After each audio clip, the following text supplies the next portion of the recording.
Good morning. You can actually come closer. I don't bite.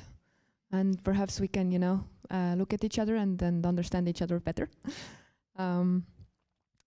Welcome to the second day of orientation days.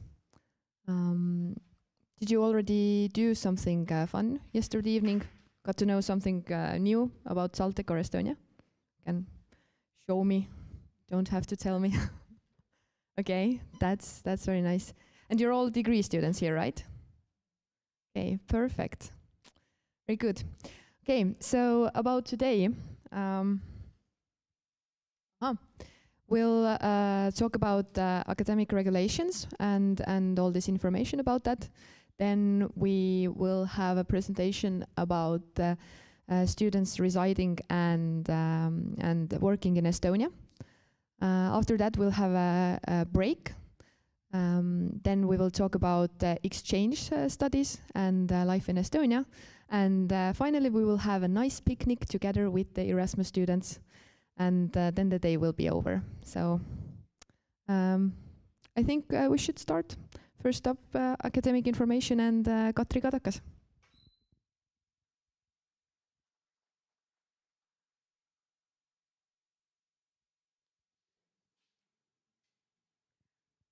And also, you can already prepare your phones and you can ask questions during the presentation. You don't have to remember all the questions until the end.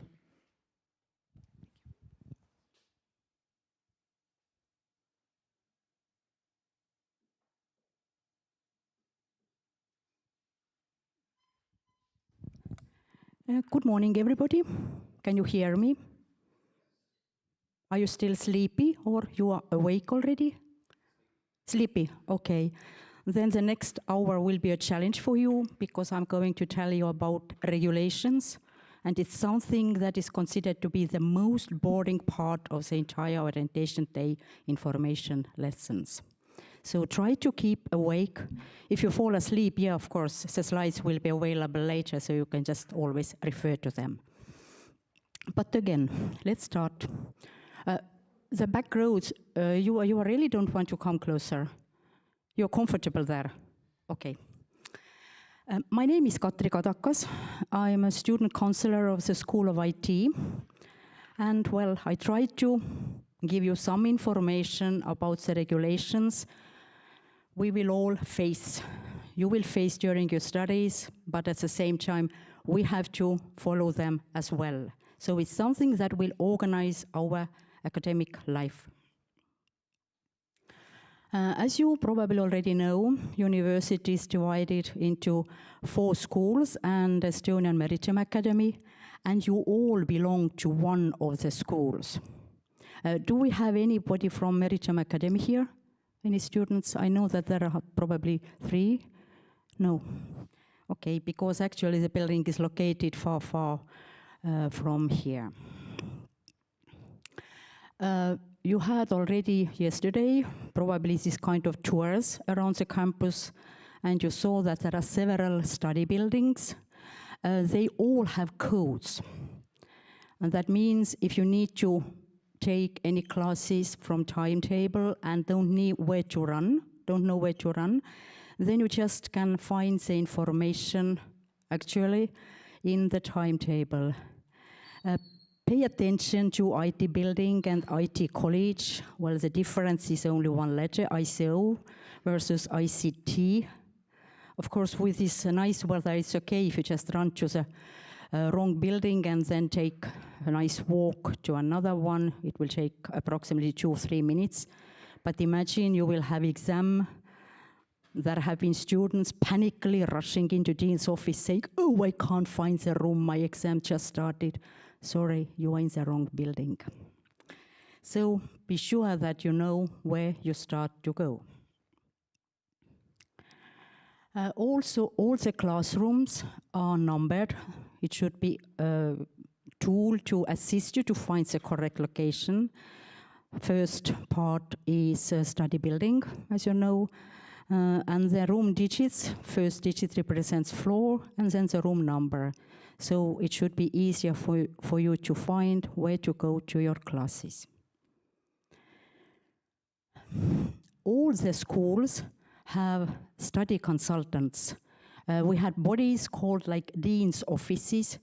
It does not mean that we are assisting dean as a dean physically sitting next to us. No, it's just a body where the study consultants are, and all your questions concerning your academic issues will be solved by dean's offices. We will give you advice. If you need letters about your studentship, you turn to us. We can explain timetables, we can explain issues concerning study load, scholarship issues. Well, if you have questions how to fulfill your curriculum, what to do, again, come and ask us. The basic thing is, if you feel that something might go wrong, don't hesitate to come and ask immediately, because usually the problems will not get solved themselves. They will just accumulate, and in later phase, there might not be good options. If you come in time, we try to find the solution, we will give you options what you do, and you will be happy students again. For students waiting for a TRP and residence permit, which will be explained in later session, as soon as you receive a Estonian ID number and your TRP card, please contact your dean's office and tell your ID number, because it's a basic number, and also information exchange between state portals will be based on this number. Not your name, not your student code, but your Estonian ID code. You will all receive it. It also concerns the students of European origin. You are not waiting for TRP, you will have residence right. But as soon as you will receive your Estonian ID number, please inform your dean's office about it. We will add it to the database and all will be fine. Now the list of study consultants, I'm not going to read all of it. You can always see, if you know what program you are studying, you will find your study consultant and you know whom to turn if you have any questions to be asked. Now let's go further. In study information systems, all the programs have their abbreviations. And I'm listing here the programs provided in English with the admission of this year. So you study one of those programs. In bachelor level, there are 4 programs provided in English. And, well, there is a variety of programs provided for masters completely. The tuition is in English. And you see the letters for each program. It will be also the letters in your student code, which I will come a bit later. Study information system. You probably already know what it is, because I know that yesterday you had also some glimpses explaining it. Basically, it's a huge database, and all your academic information will be there. You will register your subjects in ÖIS. We call it ÖIS. Well, in some regulations it's also SIS, depending what is like referred to, like study information system SIS or õppeinfosüsteem ÖIS.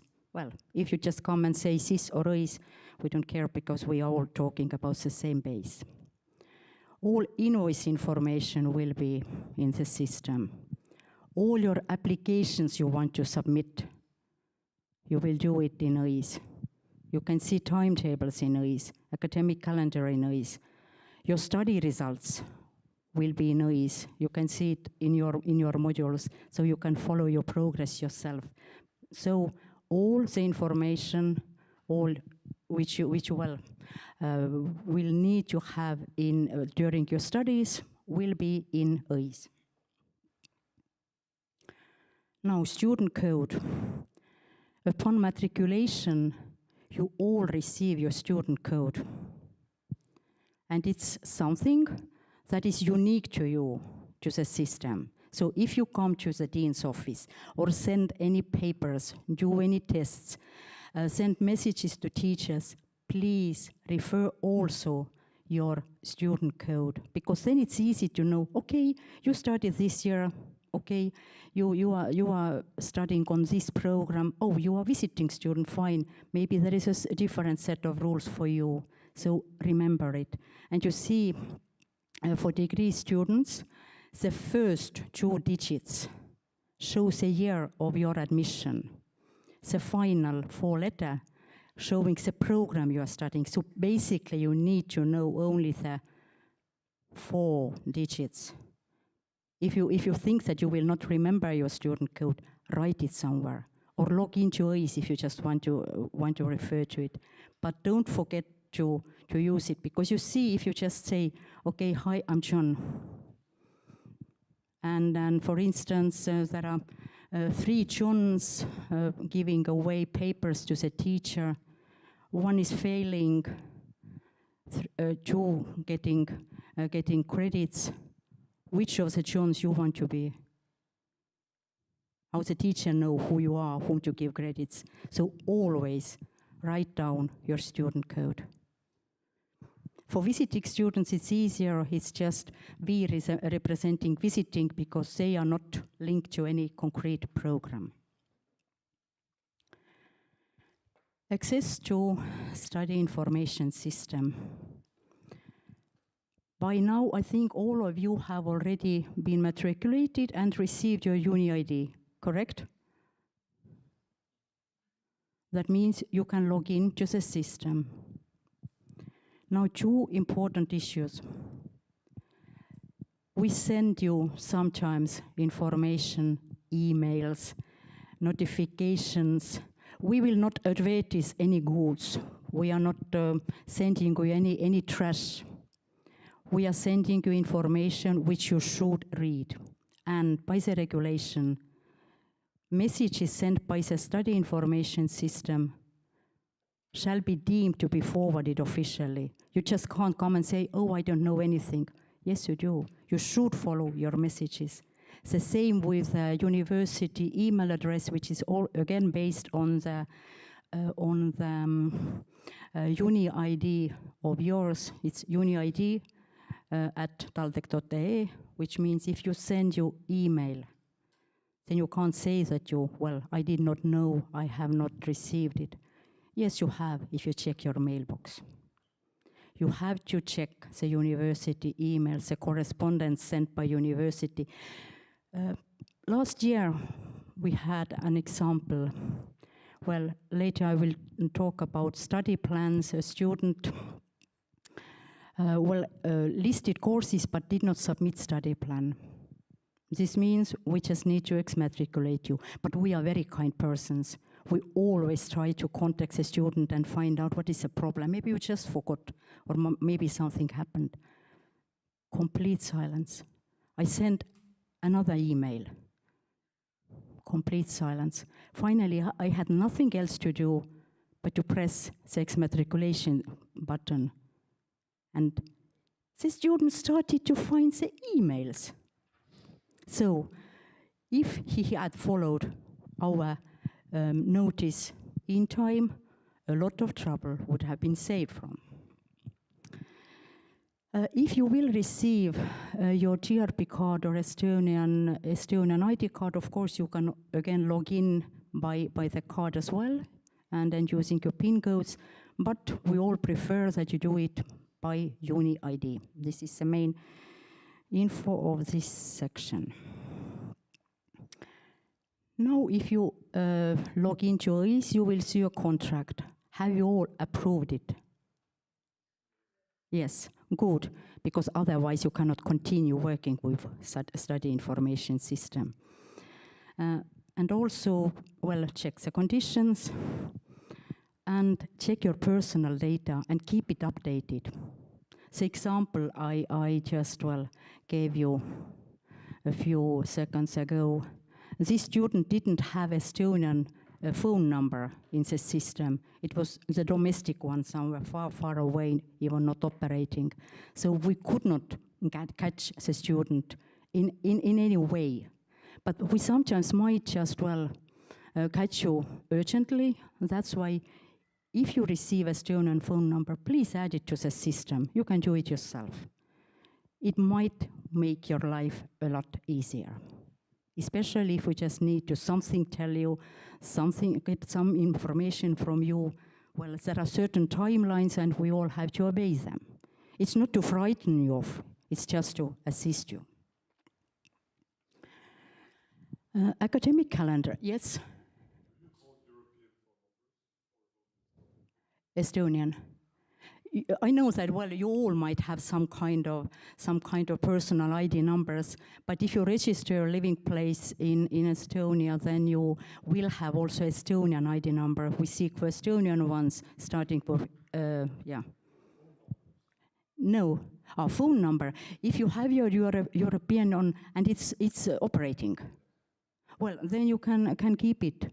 You should input this data which you are acceptable, where we can catch you. But of course, if you want to change it to Estonian one, then please add Estonian one. Academic calendar. It's a tool that is designed for each academic year. And you see all the important dates and deadlines concerning your academic life there.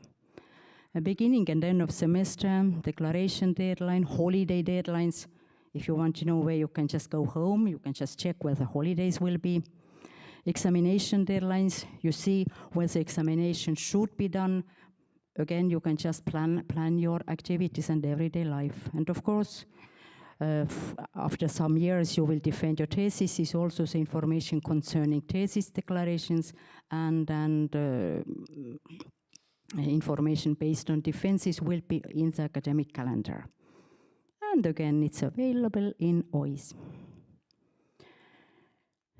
Timetable.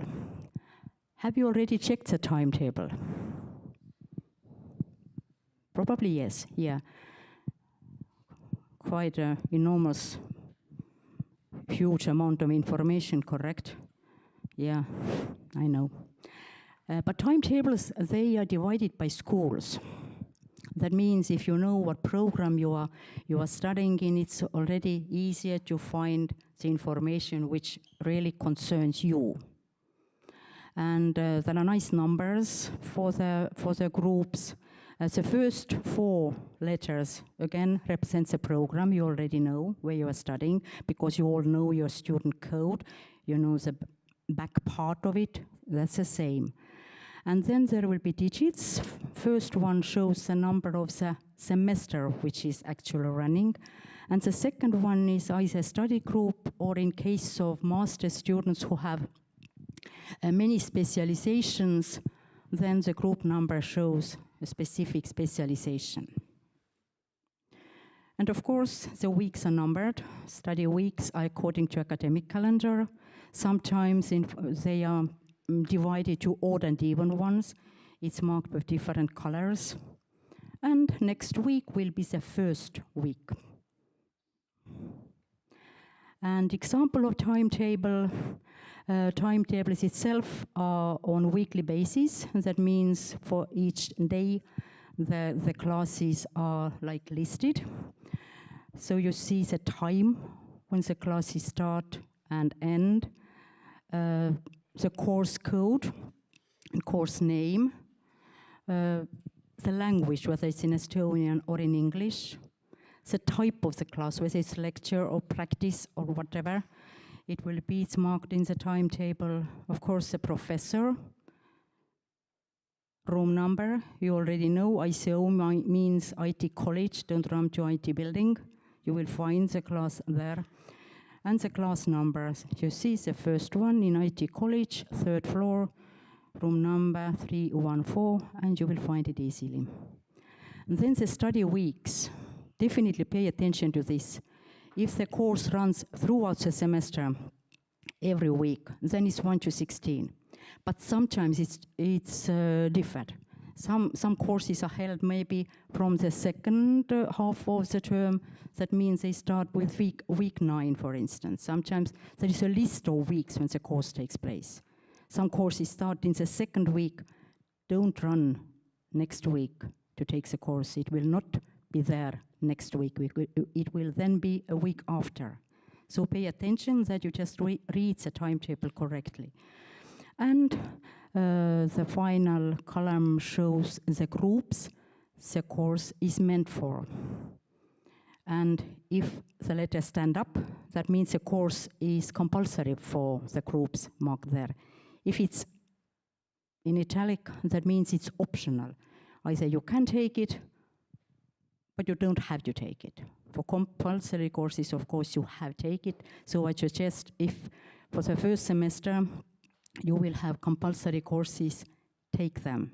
If something goes wrong, then you need to take it next time, that means next autumn again.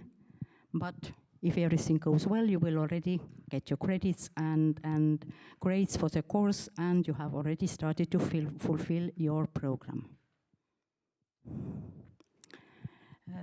All the programs, they are divided into different modules.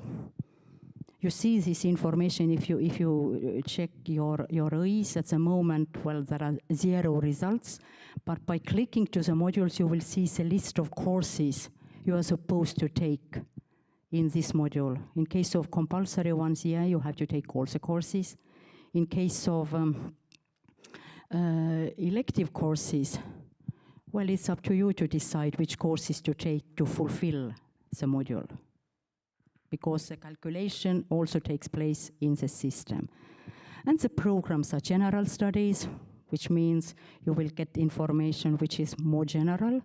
Core studies is already more specified. And finally, special studies, which is specific courses for the program you are studying in. And of course, you can take free choice courses.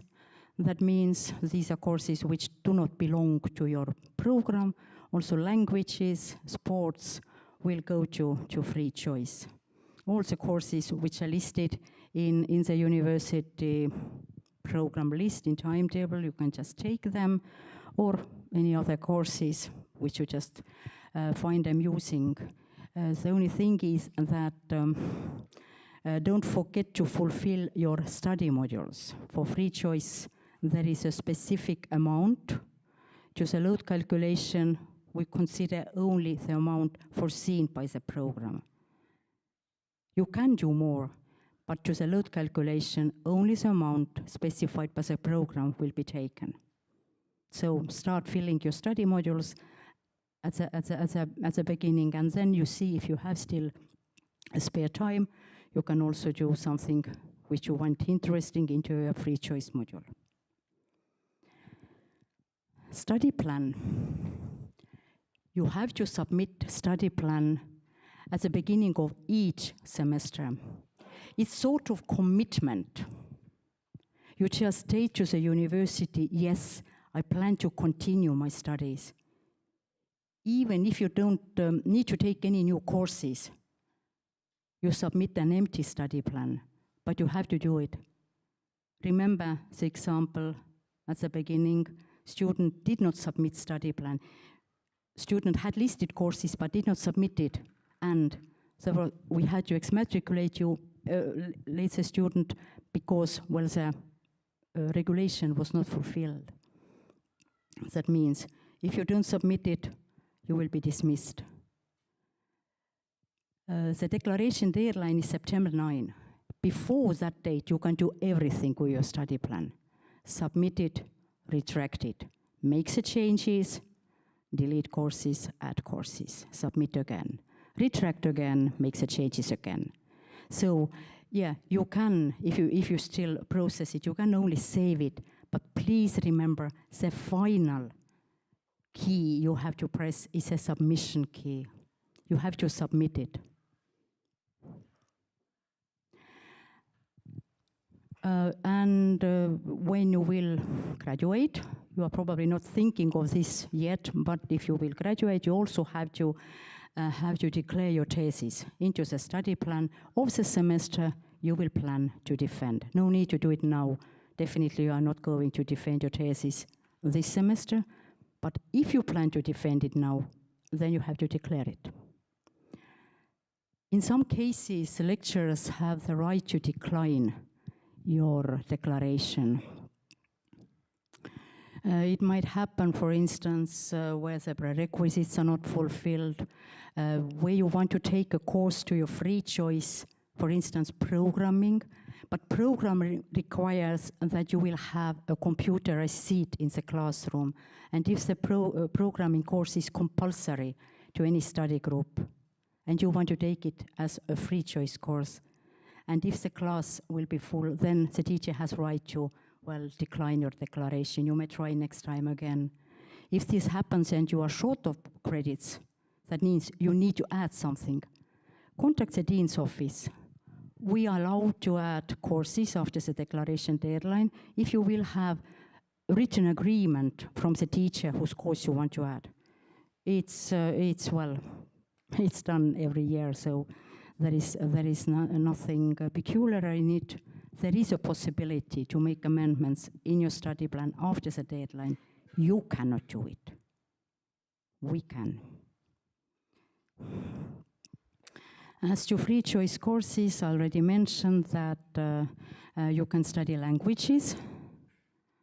The basic rule for taking languages is that you go to the first class, because in the first class, the subgroups will be formed according to your language level, according to basically according to the language level. Maybe you will be tested there. Maybe you're not complete beginner, but you have already had some classes taken. That means you will be then put to a more advanced class.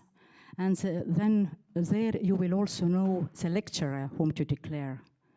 Because initially all the language courses are very general. So you just need to go to the first class, and then you will know what code and whom to declare the course. And of course, you can always refer to the information provided on the website of Center of Language and Communication.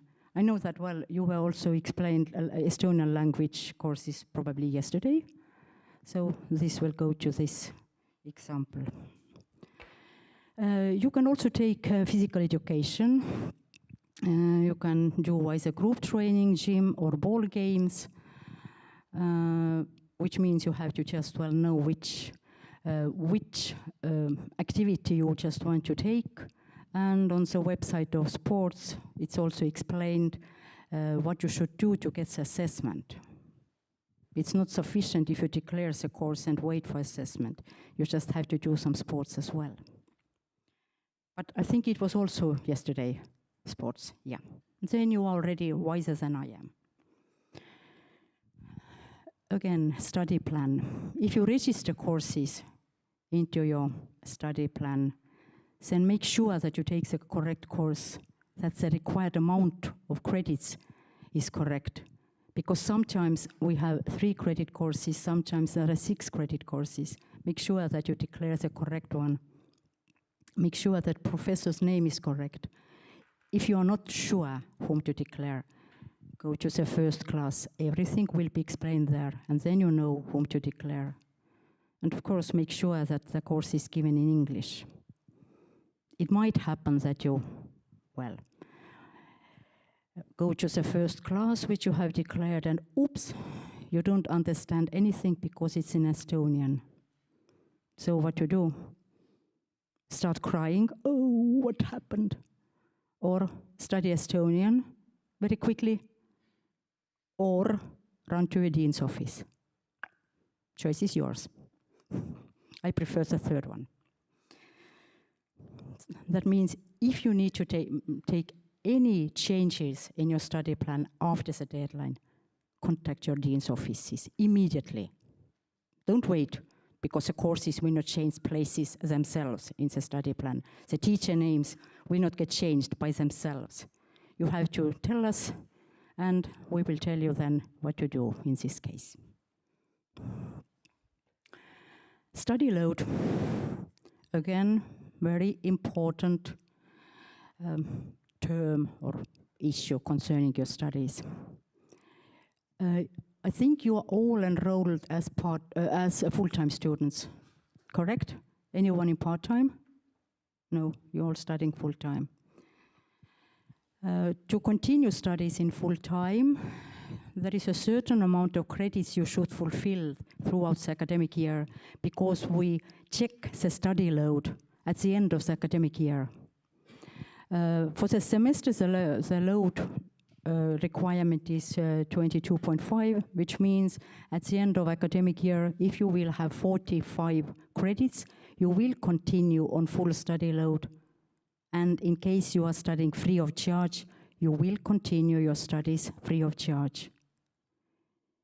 If you drop to partial load, that means this requirement will not be fulfilled, then you will have to start paying for your studies fully. For the first semester, you should have minimum 15 credits done in the university. If you do less, you will be dismissed. It applies to all, bachelors, masters, everyone. So that means this is a very, very strict rule. First semester, you should do minimum 15 credits. But basically, you have to do 30 because you are all studying on full load. And to keep your free of charge studies, you just have to study. Why I told this 30 credits, which is a nominal load, is if you have possibility to study in the university free of charge, you have European origin, although you are studying on English program. In OIS, you might all see that, well, it says payable. All English language programs are for fee. The exception is for students of European origin whose rate is 0. That means you can study free of charge, which means you have to study with nominal load, doing 30 credits per semester. As the calculation is cumulative, that means 6 credits can be left undone from the load. Otherwise, you will receive invoice for undone credits. You are free of charge student, you fail to study with the required load, and you will get invoice. And as is cumulative, that means if you will have 24 credits after the first semester, all is fine. No invoice, because 30 minus 6 is 24. After the second semester, nominal load is 60 credits. 6 can be left undone. If you will have 54, no invoice. If you will have less, you will receive invoice. Now, remember that in last section when I told this full time requirement is 45. So if you will have 45, you will remain on full study load and continue taking courses free of charge. But you will receive invoice for 9 credits because 54 minus 45 is 9. It is complicated, I know. I just see your faces and it's already awake. If you do your studies and all goes smoothly, you can forget the rule. But if something goes wrong, you should be aware that you might have an invoice. If you just, for instance, declare 30 credits, fail 2, then probably you will get the invoice for 6 undone credits. So you are here for studies, study. Yeah, you can of course do parties as well, but study. And the students who will be transferred to partial load, as I told you, will be considered as payable students, and students for TRP, you will lose the right to have TRP. That means you should then have another basis, either visa or whatever. But I think the police and border guard will explain it in the next session. Now, you have nicely declared your courses, you started your studies. Time goes very, very quickly, and oops, already examinations. Examinations are usually carried out at the end of each semester. So if you have 16 weeks of classroom studies, And then after that, there will be examination period. And according to academic calendar, the classroom sessions will end in December. Then we will have short holidays. And also exams should be done by January 22nd. That means you will pass the exams and you will be happily collected nice credits. You will have very high GPA and you just will face the spring semester without any problems. Registration to the exams takes place in the study information system, as all your life is taking place there. If the instructor says that, well, there are any other places, you just have to register, of course, follow what the instructor said. But basically, the examination deadlines will be available somewhere beginning of December, I guess. So you can just well register to the exams. Your declarations are valid for 1 semester, which means if you fail a compulsory course, you definitely have to take it again by declaring it into your study plan again. And you can technically pass 1 exam 2 times. If you don't feel very comfortable with the exam, then first declare yourself to the first possible time of the exam. Then you will have a room to take it again. If you just go to the very last date available for the exam, there is no room to retake it because the semester probably will be over by that time. So plan your activities, plan your studies, and all will be fine. All will be fine. How you will be assessed? If you go to the first classes, which is, well, practically compulsory, then you will get the information how the course you plan to take will be assessed. It might just end with the exam. You will go to the exam, get your credits and grades, and will be happy. Sometimes the final grade will be calculated according to different actions you do throughout the semester. You do any tests, it's like subgraded. You pass any papers, it will be subgraded. You write some codes, it will be subgraded. And the final grade will be based on this. You even don't need to go physically sit at the exam because you already get the grade based on what you have done throughout the semester. Or the work you do throughout the semester will finally give you allowance to take a sit at the exam. Which means if you leave some important papers undone, the teacher might say, okay, your requirements are not fulfilled. I'm not allowing you to do the exam, and you will receive no credits, no grade. Which is a pity, because then you just, well, might have invoices or need to take the courses again.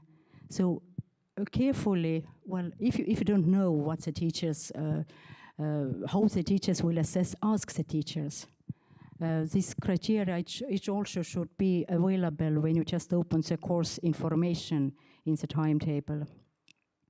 So be sure that you do all the actions you ask to do. Easy. Of course, in the it's life, it's students' life, and also important papers start to accumulate to the same deadlines. It's so typical. It happens all the time, and always the students are worried. You can do your tasks earlier. No need to wait until 11 o'clock sharp appears, and then you just press a button to submit your paper. You can do it half an hour earlier, to leave half an hour for the next paper. So plan your activities. Usually the timetables are built up so that you will be able to do all sections. If something accumulates, you can always ask the teacher and ask for some amendments. It's also possible. But don't wait that, okay, I just missed it. No, I don't know what to do. Turn to the teacher, ask for amendments, explain what happened. Maybe you just fell sick, maybe something happened. If you don't tell that you had problems, nobody knows, and finally you will have a huge problem. In case of assessments, it's easy. Whether you do all the necessary subtasks, submit the final paper or whatever, you will get assessment. If you fail, you will not get it. That means for assessment as well, you just will be explained what will be the tasks you have to fulfill in order to get the assessment.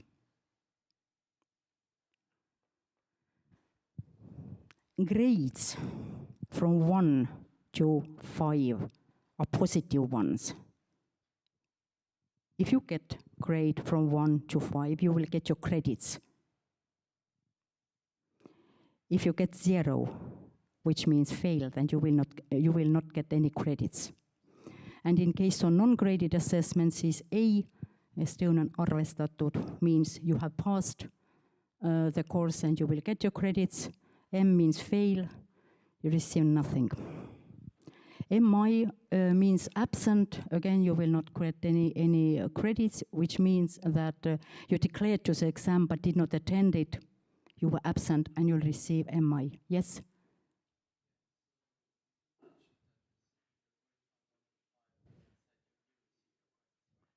Sorry?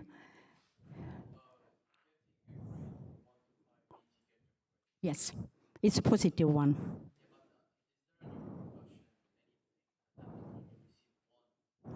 Your GPA will be lower, nothing else. You will just, well, all the graded assessments will be taken into the calculation of GPA, your, well, general average grade.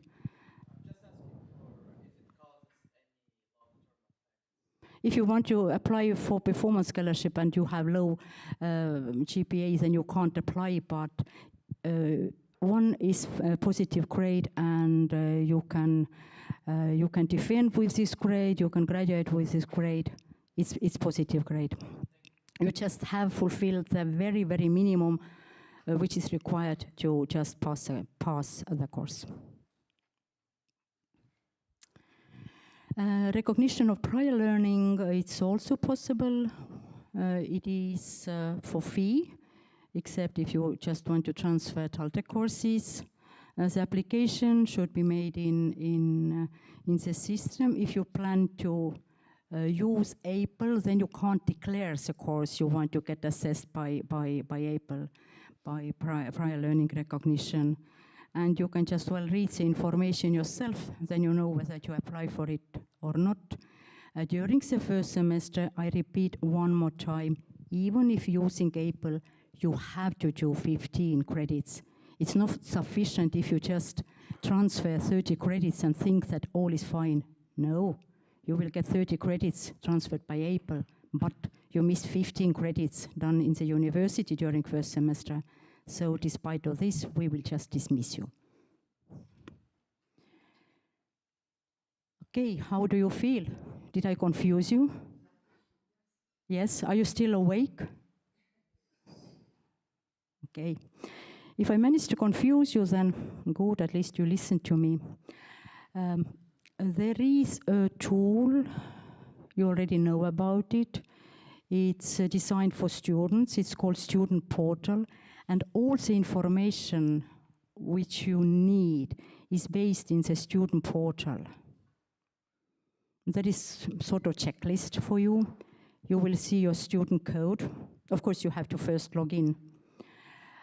You will see your own timetable. That means if you add courses to the timetable and submit your timetable, in the portal you should see your own timetable, not the general one in the university's website covering all the schools and all the levels, but only those courses you have declared. There also should be a map, so if you press to the location, at least you know the direction where to run. Your emails, which we send, you can follow there as well. A link to Moodle will be there. You will see your grades. If you're waiting for the grade, then you don't need to log into OIS. but it should somewhere appear in the student portal first. And well, it should make your life easier, as also information necessary for you will be on the same place. You just don't need to click all the different windows of EIS, but just to get the information in student portal.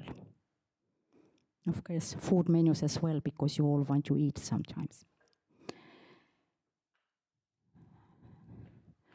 Additional information you already probably know about Student Help Desk. If you have any general issues about medical issues, where to go to the doctor, or how to get the transport ticket or whatever, then you're welcome to use the Student Help.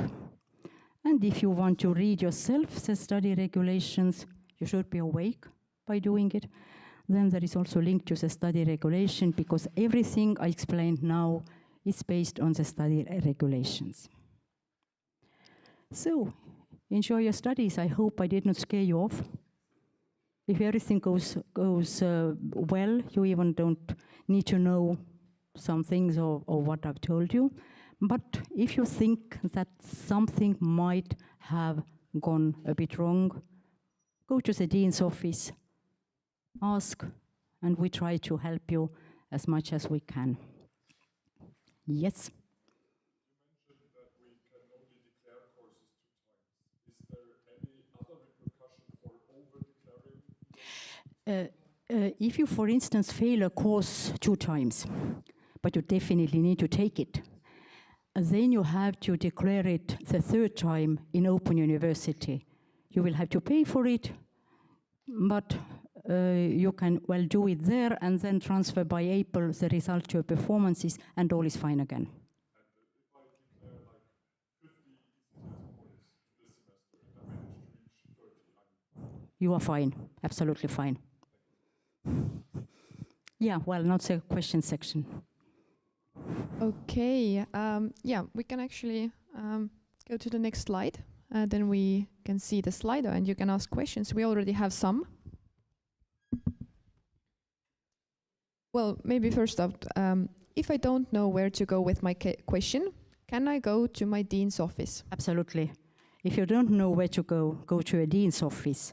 And if the question to be solved by any other parties like academic office or program manager, we will forward your issues to the specific persons.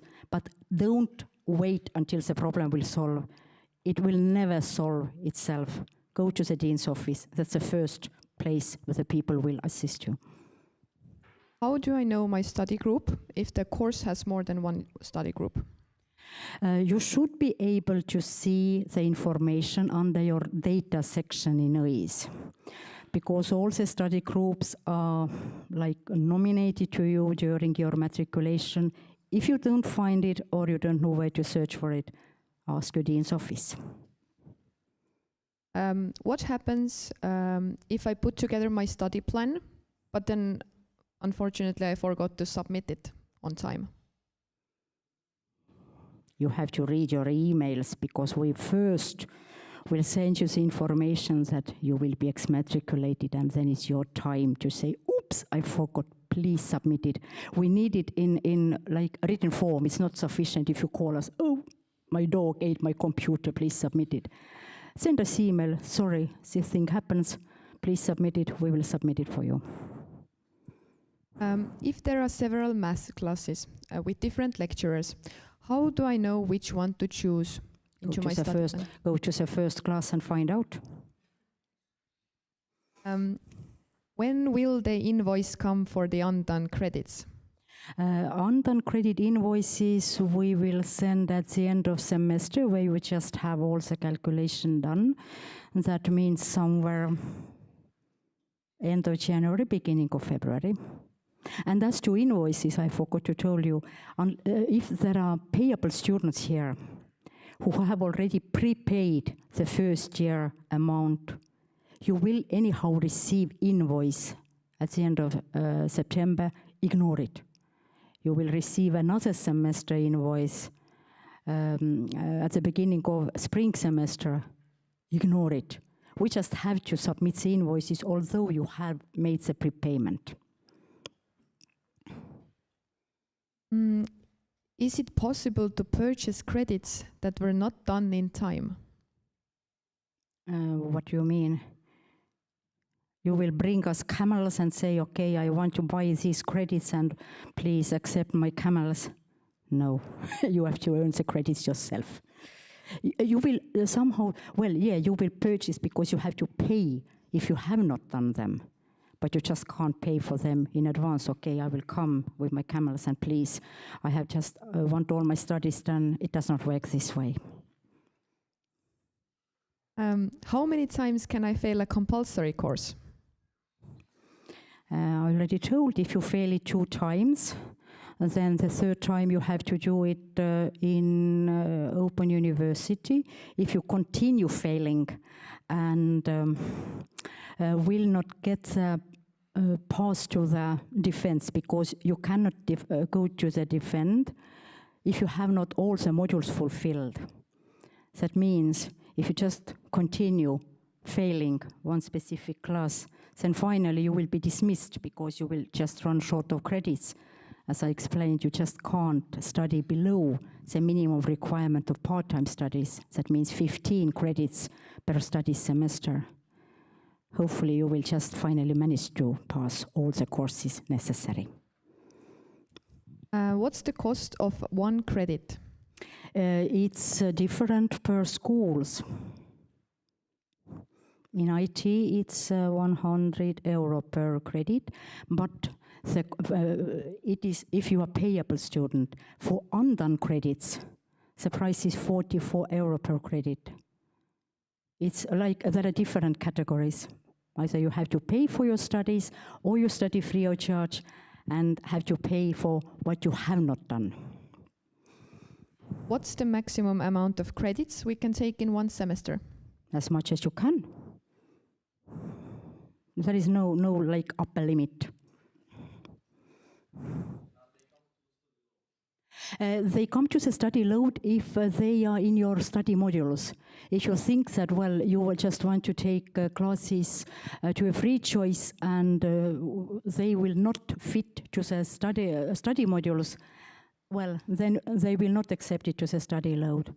And one more thing, if for instance you pass a course which is in free choice module, but actually your program manager has said that, well, you have to take the course, but it fits to any study module. So don't wait until the courses will jump to the correct module. You have to tell us. If you have passed a course which is in your free choice module, but you have been told that actually it's considered to substitute, for instance, a course in study module, then just send us the agreement from program manager. Okay, it's okay to take this course instead of this course foreseen to you. We will transfer it to the correct module, and then it will go to the study load. Can I take more courses, and if I don't like it, then I switch it to something else? You can take more courses. If you don't like it and you want to drop it and add something else, then you should send us the agreement of the teacher of the course you want to add after the declaration deadline. Because after the declaration deadline, you cannot make changes yourself. Before that date, because it's 9th of September, which means you have a whole week to go to the classes and find out whether you like them or not. You just, well, go to the classes and then you decide whether you want to declare it or not. Especially in case of optional courses, where the variety of courses available is much bigger, and then it's easier to decide. If you want to make changes after the declaration deadline, then yes, for adding a course, we need a written agreement from the teacher whose course you want to attend after the declaration deadline. But yeah, basically it is possible. I want to study a free choice course, but the exercise part is not suitable to my schedule. Lecture part is suitable. Can I choose it for the lecture part only, or how should I go about the conflicts in my timetable? Yeah, well, one thing is, well, to try to somehow fit it to a timetable. if you only listen to the lectures and don't do the exercise parts, then probably you will not get it assessed in the end, because you probably miss something important you just need to do. If there are time lapses, you just want to take something from another curriculars and you will have time lapses, then be sure that you anyhow prioritize. You will do your own courses, and then turn to the teacher and say, maybe it's possible to find you exercise group which is more suitable for you, because usually there are more exercise groups. Be active and then talk to the teacher first.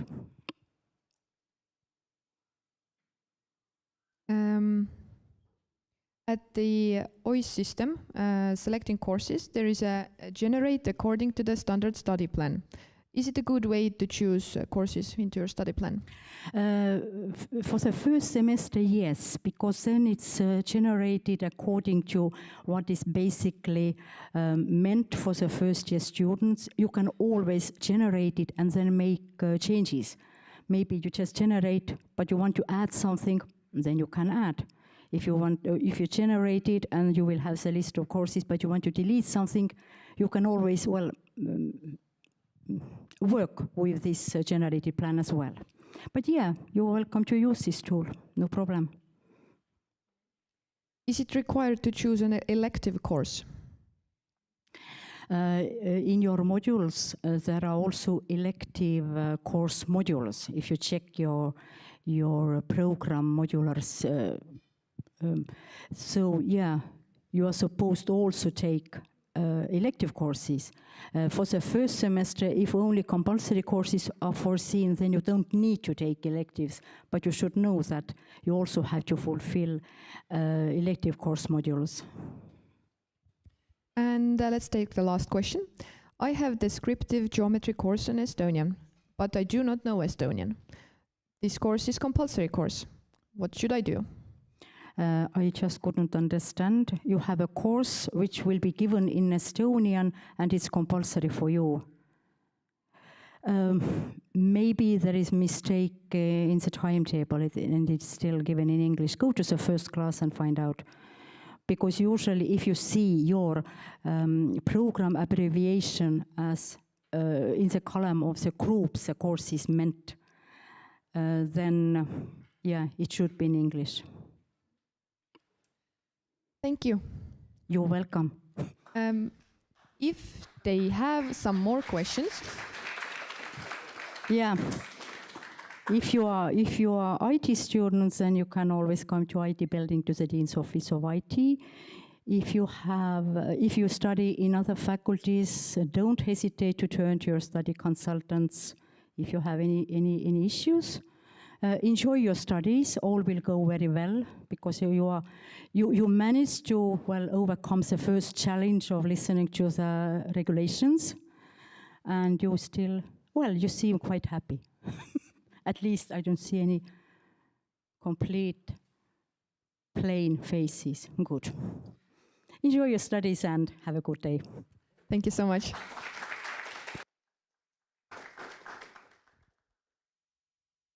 Okay, I hope everything is much clearer now. And if it isn't, don't worry, you can go to your dean's office. You can go to the student counseling office. You will have your tutor lessons and info sessions. Some already have those, so I hope it's clear for you. And also, if you missed something, or if you're going to miss something today, the presentations will be recorded and you can rewatch them. So that is also a possibility. Next, you will hear about students residing and working in Estonia. Police and Border Guard Board will do the presentation. Alina Suvorova, please.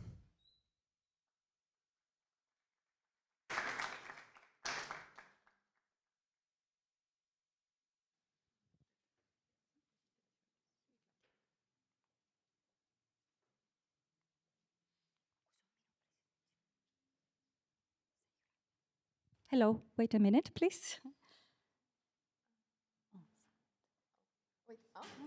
We will fix it, just a second.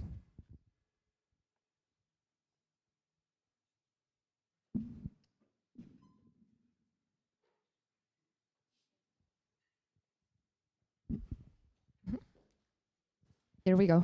Yes. Hello from my side. My name is Alina. I work at the Police and Border Guard Board as a migration advisor.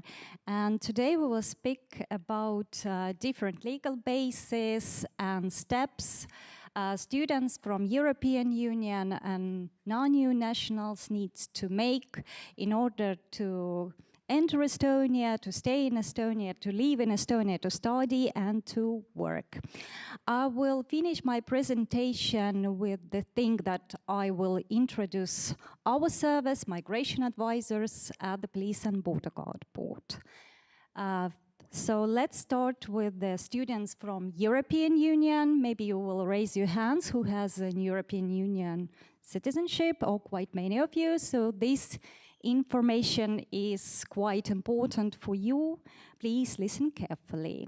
So first thing first, you may arrive to Estonia based on your passport or ID card and stay here up to 3 months in a row without any registrations at the Police and Border Guard Board. From the day of arrival, you are allowed to study in Estonia, you are allowed to work in Estonia, and you do not need to have any registrations at the Police and Border Guard Board. But what to do if you wish to stay in Estonia longer than 3 months in a row? Then you will have an application to register your place of residence at the population register in Estonia. And where you can do that, you can do it by turning to the closest local government. When you do this registration, you obtain a 5-year right of residence in Estonia. And after that, you will need, within 1 month, to turn to the Police and Border Guard Board in person and apply for an ID card. Why you should do it in person? Because for the ID card, your fingerprints will be collected. So that is why it is necessary to do that in person. We always recommend to reserve a time slot to attend the Police and Border Guard Board service office, but you can also do it in a live queue. Why we suggest to make a reservation? No, first thing first, to avoid the long queues, because we can never predict how many people will be at the service office. Maybe none, maybe hundreds. So it is very unpredictable. So if possible, use the booking calendar. It is on the politsei.ee website. This is service number 1 you choose. Booking calendar is in English and English as well. And reserve a time slot. Calendar is open 3 months ahead. So you will need to reserve the closest time slot. But as I mentioned, it is possible to do it even without the booking. Photo and the state fee you can make at the service office, and state fee can be paid at the spot as well, in cash or with a card. So actually that's all steps that are required for the European Union citizens, and then we go on with the students outside the European Union. First, we will speak about different legal bases, so based on which you can stay here in Estonia, in the Schengen area, and also in Estonia. One of them is visa-free regime stay, which allows you to stay in the whole Schengen area up to 90 days. It depends on your citizenship, and for some country nationals, it also requires to be the biometric passport, like for the citizens of Georgia or Moldova, for instance. C-type or Schengen visa is also an option, and in general, it allows to stay in the whole Schengen area once again, up to 90 days during each 180-day period. And such visa can be applied in case of positive decision received only at the embassies, not in the Schengen area. If your country of destination is Estonia, then such visas can be applied whether at the concrete Estonian embassy or the embassy that represents Estonia in this concrete country. long stay category D visa, which allows to stay in Estonia up to 365 days, can be applied before arrival at the concrete Estonian embassy. Here we're speaking only about Estonian embassies, not embassies that represents in Estonia. Or if you're already here in Estonia on a legal ground, can be visa-free regime or C visa, can be done at the Police and Border Guard Board Service Office. Other country temporary residence permit and visa also allows you to have to stay in Estonia, and the duration and time depends on which purpose such residency or visa were issued. We'll speak about this a little bit later.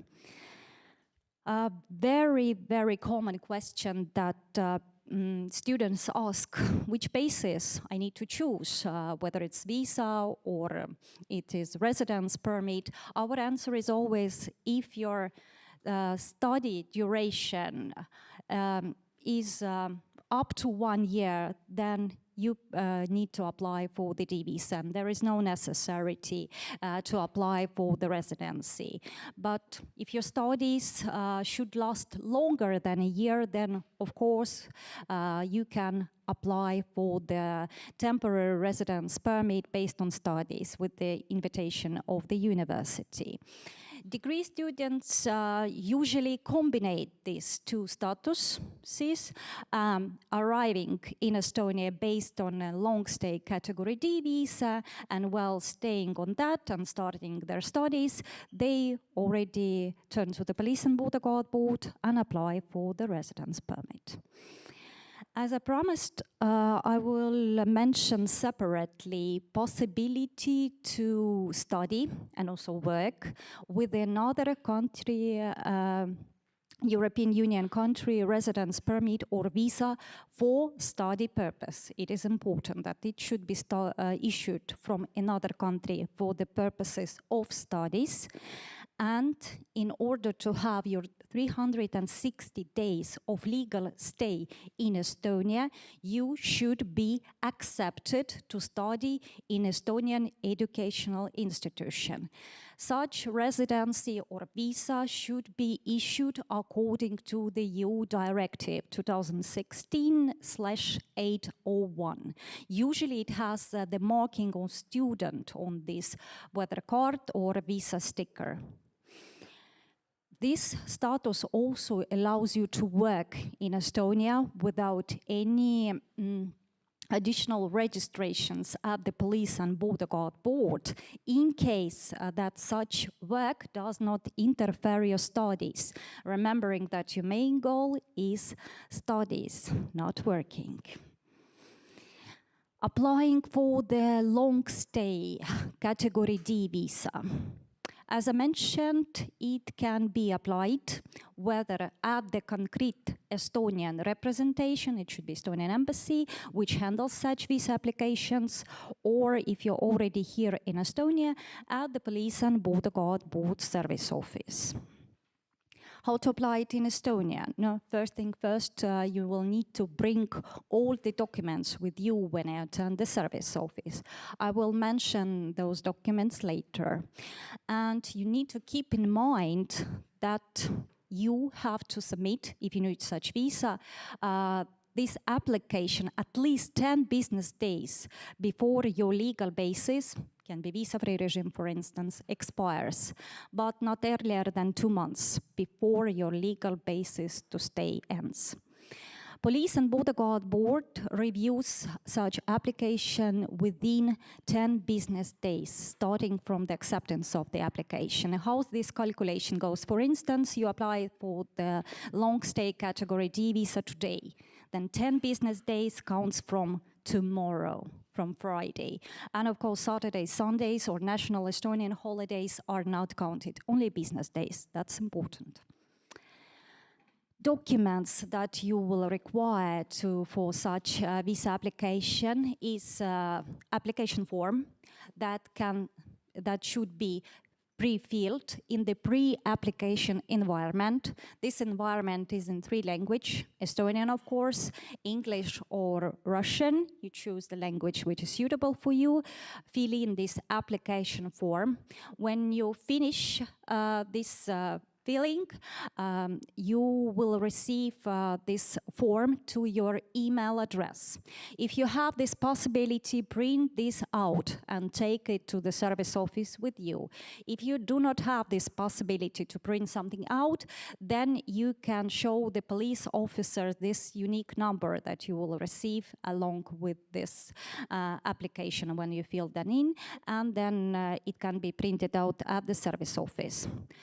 Photo. You will need to have a digital color photo for this application, and we always recommend to use service office photo booth to make this photo. But of course, you can do your own photo. If you do your own photo, then you will need to send it previously via email to the pp@politsei.ee. You will need to have your passport with you, and what is important that the passport during the review of the visa application will be at the police station. All those 10 business days, it will be there. The validity of the passport, first thing first, should be issued within the last 10 years. In the passport, you should have at least 2 blank pages, and the validity of the passport should be like that if the visa is possible to apply and, in case of positive decision, receive up to 1 year, up to 365 days, then the validity of the passport should be at least 1 year plus 3 months. With this application, you need to submit insurance policy per each visa day you ask. If you ask it for the maximum for 365 days, then the insurance policy also should be valid for 365 days.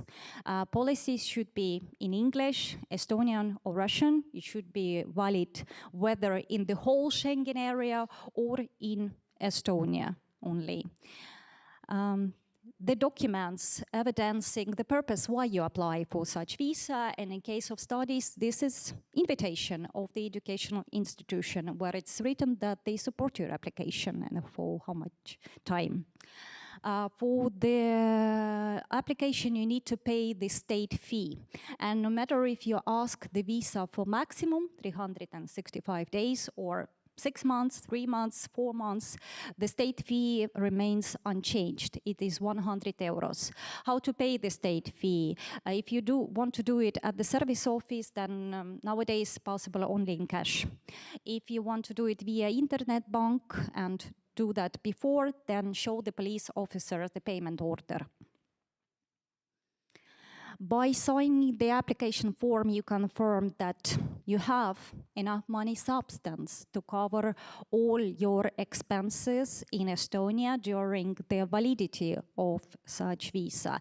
The absolute minimum per month for students is 800 euros gross nowadays. Also, you confirm that you have an accommodation, whether you rent the apartment or you have a dormitory, it is suitable. In case something else is needed, then case handler may of the application may ask you to submit. The next step is application for the residence permit and how to do that. What is very important that it should be done only in person.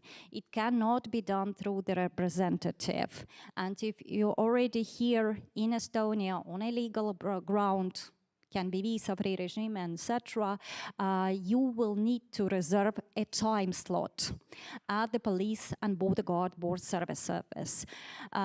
If we're speaking about documents for the European Union citizen where booking is recommended. So here, booking is compulsory. You may not submit the residence permit application in a live queue, only at the via reservation. How to do that? On the Police and Border Guard Board website, booking calendar, you choose option number 4. Booking calendar is open 3 months ahead, and you reserve the closest time slot available. I recommend, very recommend, to do it if you already know that visa is not enough. My study duration is 2 years or about to be 2 years. Do not wait until the end of the visa. Do it as soon as possible because the residence permit application review takes time. It is up to 2 months if everything is correct and there are no defiances in the application and no additional questions to you or to the inviter. But if there will be some absent documents or additional questions, the time of review may last even longer. And that's why if you do not submit the application in time, you whether and your legal basis is about to stay, you whether need to leave Estonia and wait the decision abroad, or once again, one more time, apply for the visa, for instance. If the decision is positive with the residence permit, then you will receive a residence permit card. It will be ready when you receive an email that your residency is approved within 30 days. What are the documents that are required for the residence permit applications? The forms have been changed since this year, and some additional forms have been added. And here you see those forms. These are links. When you after press on it, you will see this form.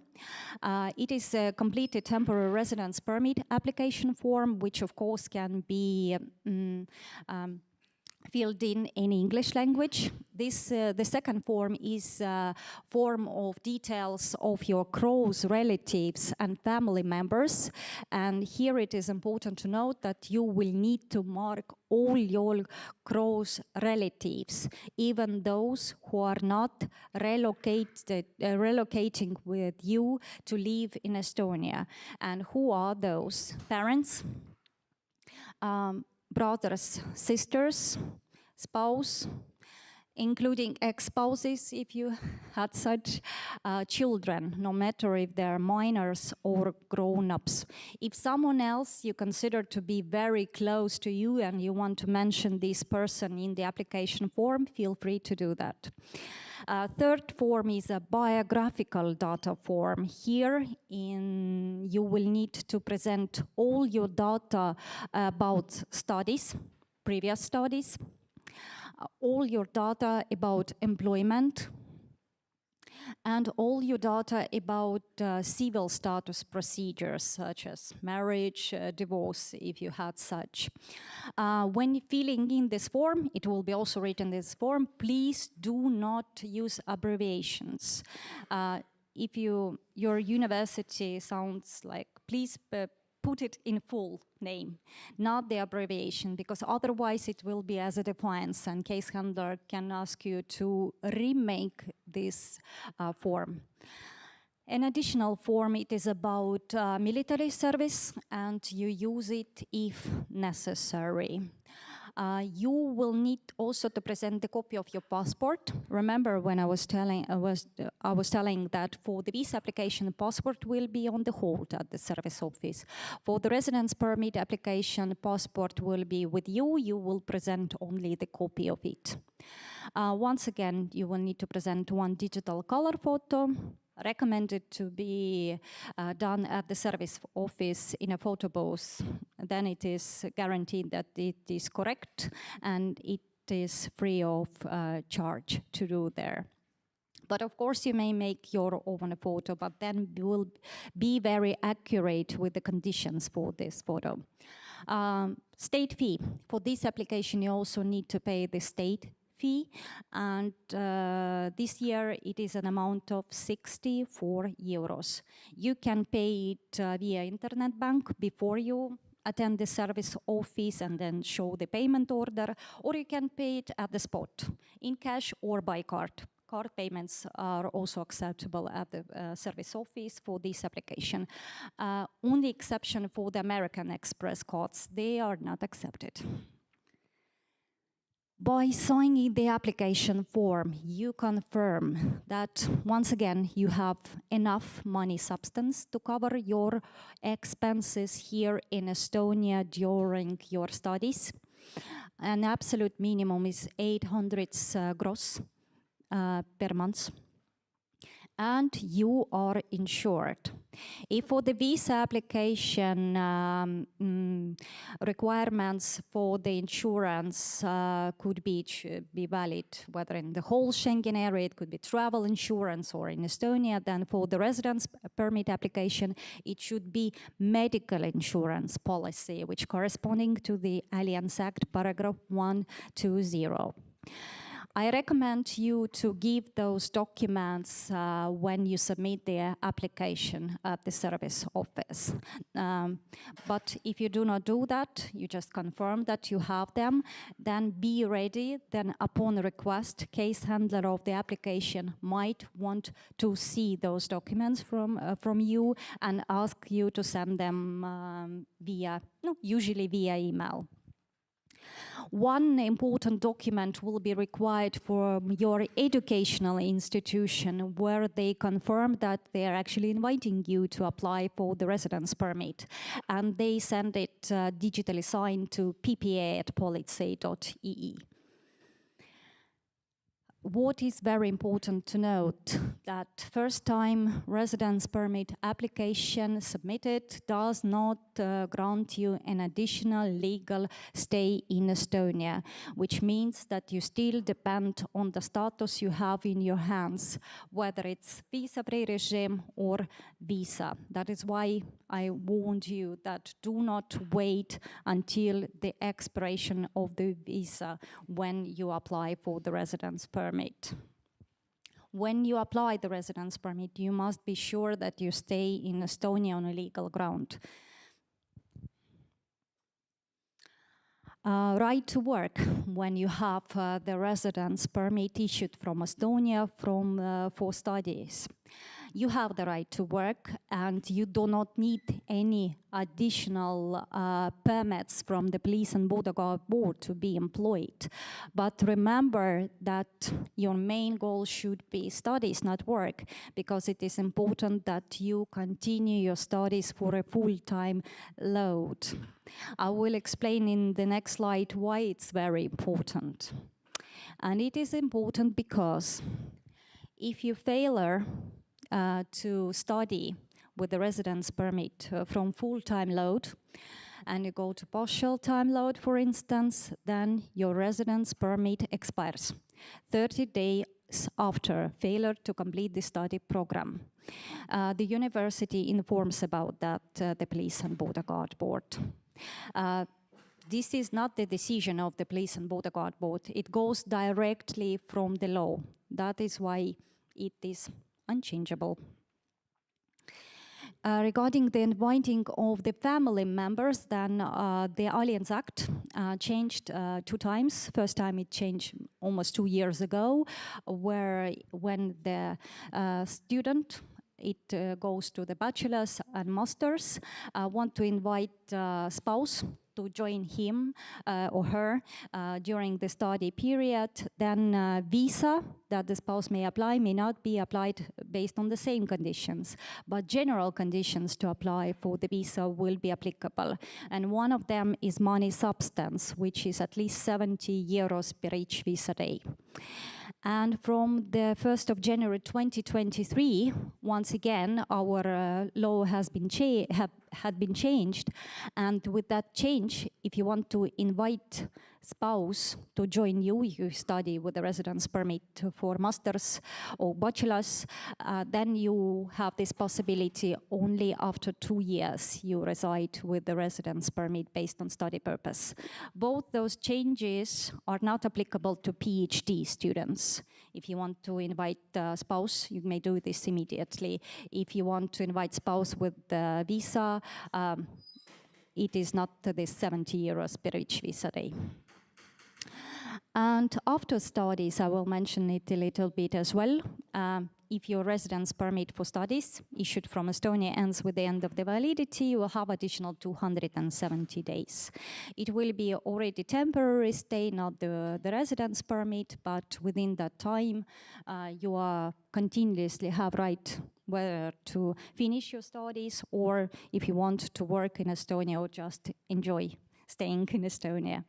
And what to do after, the most common purpose is that persons who would like to stay continuously here in Estonia, they apply residencies for employment, for business, or if they want to continue studies from bachelor's to master's, the new residence permits for study purpose, why not? And for those who obtained a PhD degree, and they can apply for the residence permit for settling permanently in Estonia directly after the studies. It is important that PhD grade should be obtained. Visa sticker for those 270 days can be applied when your residency is about to end. The earliest time is 10 business days before the expiration of the residence permit, or any time after expiration of the residence permit during these 270 days, and only in Estonia. For that, you will need the application in a free form, you will need a photo, you will need once again your passport, and you will need to pay the state fee for this application in amount of 30 euros. If you pay at the spot, once again, this procedure can be done only in cash.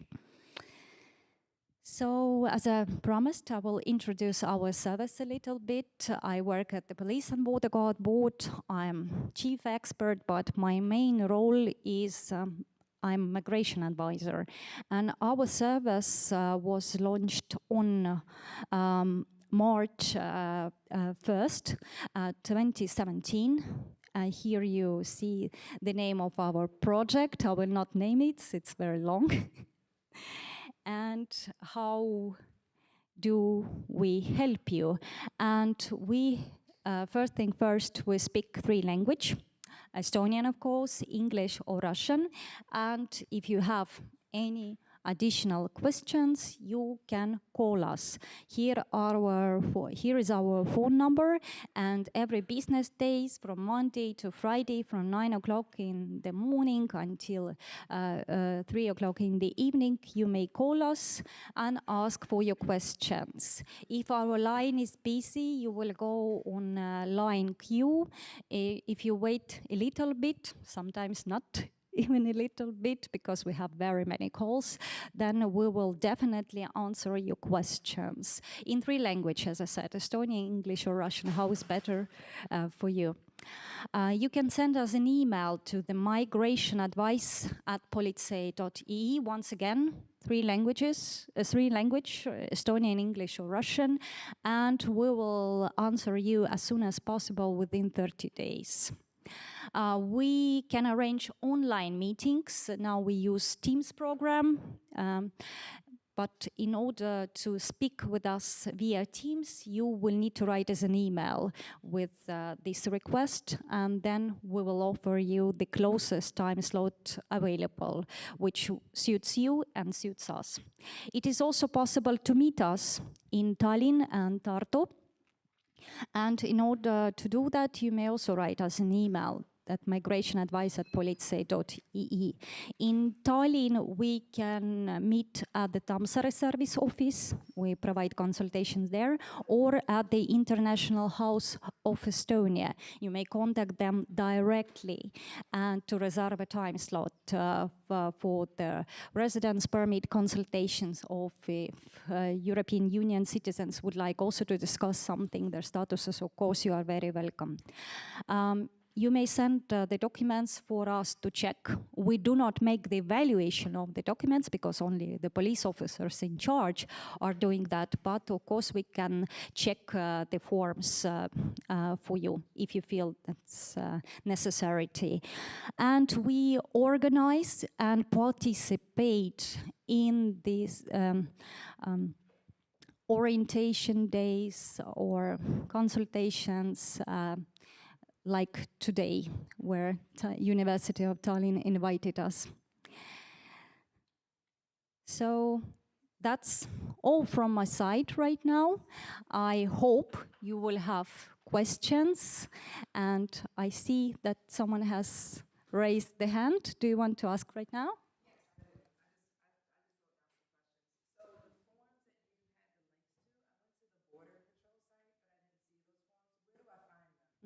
If you go to the politsei.ee website, you can do it right now. You have an access to the internet. Yes, politsei.ee. Politsei.ee. Police and Border Guard Board. Put it in Google. Yeah? Are you managed? Politsei. I will write it.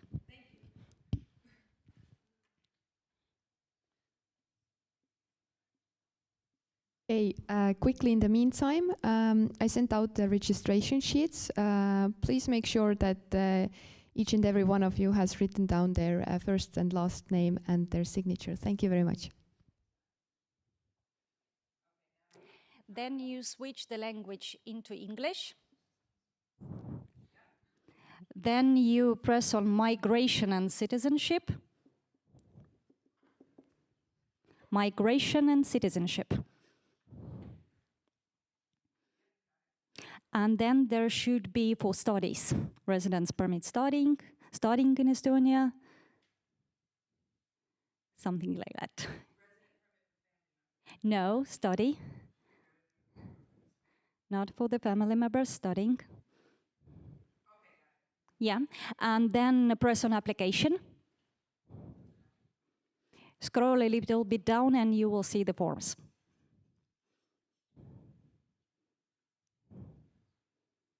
Down, down, down, down.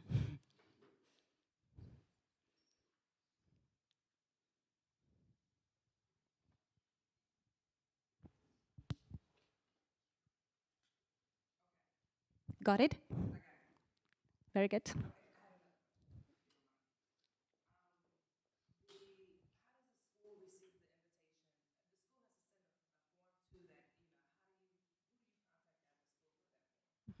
The school sends the invitation directly to the Police and Border Guard Board, digitally signed via email to ppa@politsei.ee. And before going to the service office, you can contact the school and reconfirm have they done that. If they did, then we have received that. Who do you have the contact in the university? It's just to clarify, it's a confirmation that you're studying in the school? Yes. Okay. Yeah. Yeah, then I believe you can contact your dean's office. Mm-hmm.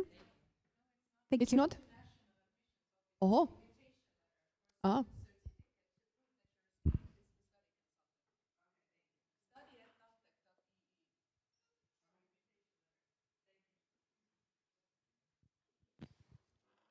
So, does anybody want to ask themselves, or? Let's see. What documents do we need to register a residential address? For the European Union citizens. Not clarified. Not clarified. I presume that it is for the European Union citizen. Usually you need to have a passport. You will need to have a lease agreement and consent of the landlord for it if this apartment is not your property. But actually for those questions, we speak about registration of the at the local government, it is good to address to the local government itself. But as far as I know, passport, land agreement and the consent of the landlord or the landlords, if there are many.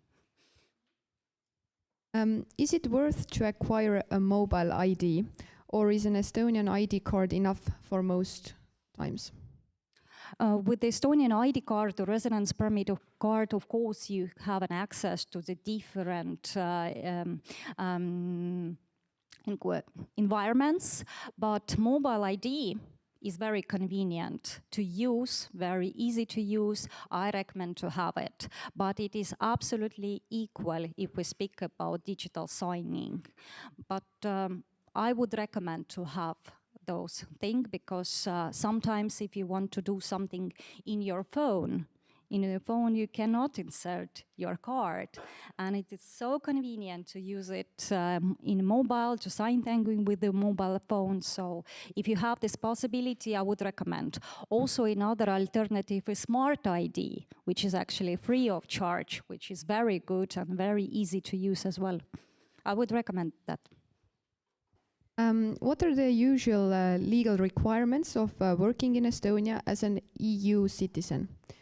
Is, for example, a local bank account required? For the migration point of view, yes, European Union citizens are allowed to work immediately.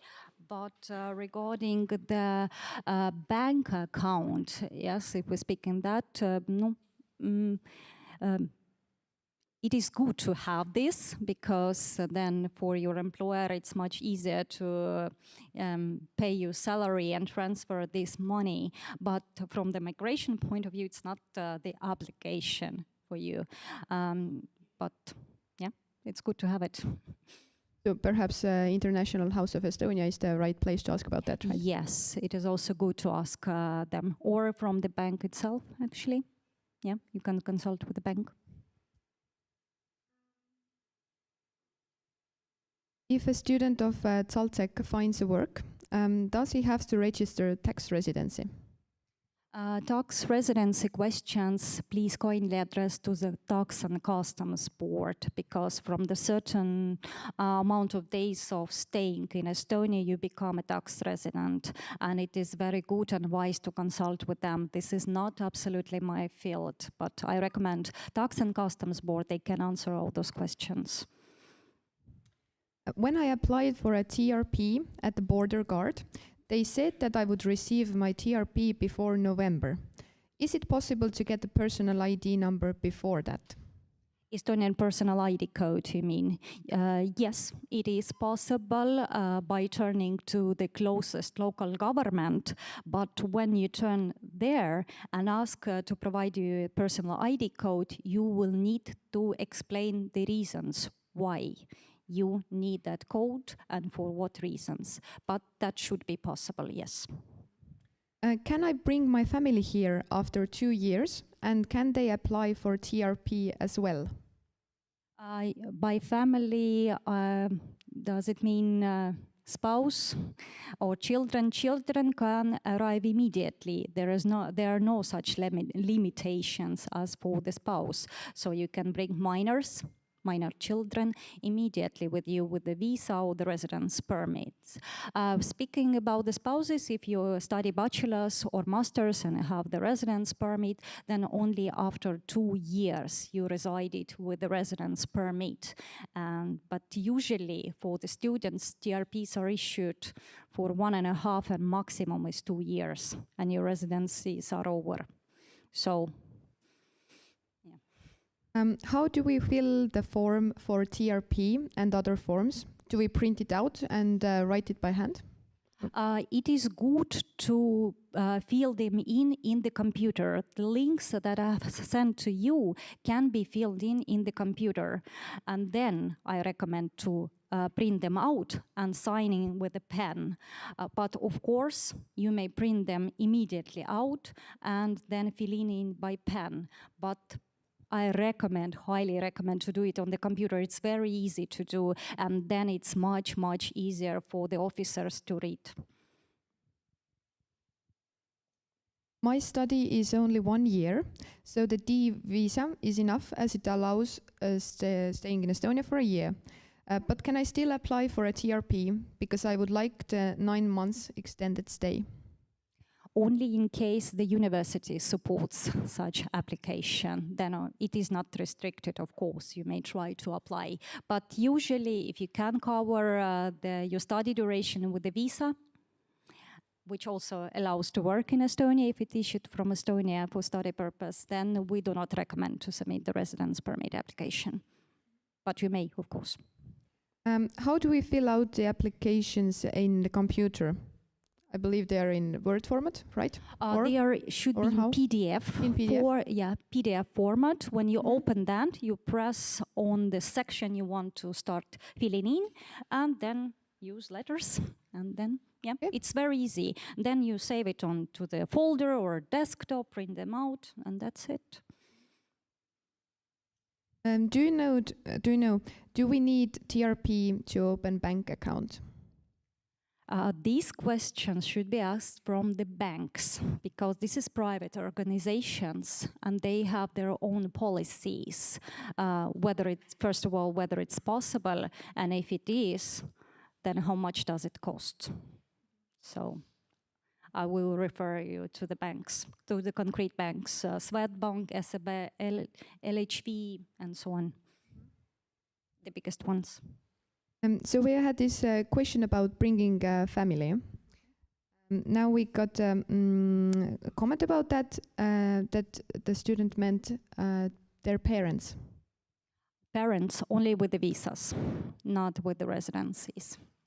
Visas are possible, Schengen visa or D-type visas. And of course, here you need to consider with the general requirements. Remember, 70 euros per each visa day. With the residencies, no. Okay, so a non-EU student is asking, how should a student submit the monetary substance proof if a student is sponsored by parents from their home country? Very good question. So first thing first, you will need to have a written consent of your parents in a free format when they explain that they will cover or support you during your studies here in Estonia. It should be whether in English or Russian, or if they can in Estonian, but English or Russian is okay. And then present the documents. Usually we recommend to have bank statements, once again in English or in Russian, where it is written their incomes, that police officers, by checking those bank statements, could determine the sources, regularity, and the amounts of their legal incomes. Regarding the legal income, it could be parents, it could be siblings, yeah, but if you use not your own legal income, but someone else's, you will need to have a written consent from this person that he or she agrees. Can I have Estonian ID number or ID code with the D-type visa? Yes, sure. Yes. Then it's not issued from the Police and Border Guard Board, but once again, by turning to the local government, explaining the reason for that. Yeah, why you need this personal ID code, for what reasons, you are free to have it. And the International Admissions Office can correct me, but I think our place for that is the Mustamäe District Office Administration. Yes, Mm-hmm. yes, should be very near here, yeah.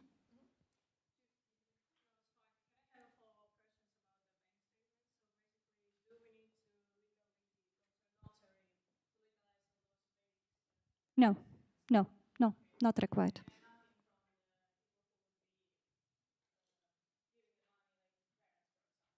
No, no, notarization is not required. It can be done, but it's not required.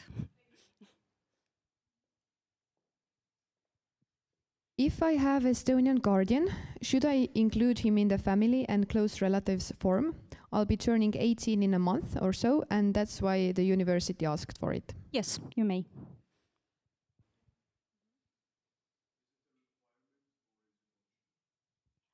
The guardian, to mention the guardian. Who is the guardian? Maybe you can. Not a family. Yes, please include this person's name as well. Are there any financial documents required for TRP? If yes, what are those? Yes, by signing the application form for the TRP, you confirm to have legal income covering all your studies in Estonia during the whole duration. And we recommend to attach those documents when you submit the application, despite that by the law, when you sign the application form, you confirm and you are not obliged to present those documents. You are obliged to have it, but not obliged to present. But upon request, police officer who within 2 months will review your application could ask those. Be ready then to submit them as soon as possible, because when you receive an email stating that something is missing or something needs clarification, you will need to consider with the fact that the deadline postpones. So that is why, if possible, I recommend to attach the documents upon submission. Then going back to the bringing parents, Yes.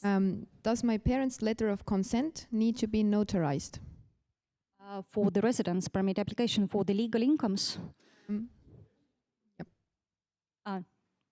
if they present the legal income supporting you for the, yeah, if I get it correctly, no, it's not. What are the advantages of having an Estonian ID code? Advantages. I will ask then from you if you know that in order to study here and to have access to the different environments, do you ask for an ID code? One of these could be. I know the public transport is in Italian. You need ID code for that, right? International Admissions Office.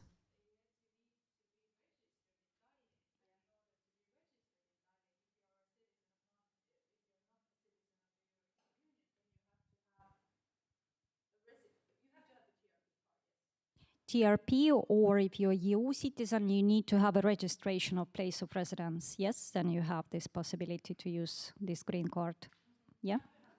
Yes, yeah. Yeah. So if you're starting with the visa and have ID code, it does not give this free public transportation as far as I know, yes? Yeah. Even for the Estonian citizens who are not the residents of Tallinn, they may not use the public transport free of charge as far as I know as well. Tallinn.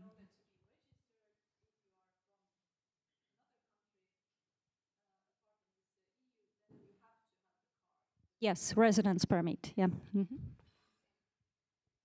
But any other advantages? ID code.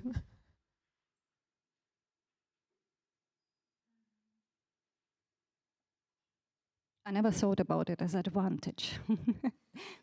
How do I pay the state fee? Is there any link? State fee for the residence permit, let's start with the residence permit, can be paid 3 ways. First thing first, you can pay it at the spot, in cash or by card. We have terminals in our service offices, or if you want to do it via internet bank, yes, we have a description in 3 languages on our website how to do that and what are the references and bank accounts. Yes, we do. And for the visa application, 2 options, whether with the bank transfer before and you pay the payment order, or you pay at the spot in cash. Unfortunately, for the visa application, you may not pay with a card. For an ID card for the European Union citizens, 3 options once again are possible via internet bank with a card or in cash.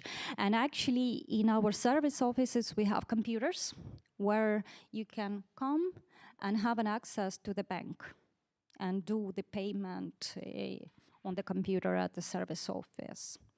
So that's an option as well. Can I use the bank statement that I submitted on the embassy for the D-visa for my TRP application as well? Yes, if there are written that your siblings, parents, persons who support you cover your expenses during the validity of the residence permit, yes, you can use that, should be in English. And from those consent and those documents, police officer can determine sums, regularity, and sources of these persons' legal incomes. Do we have to show a specific amount?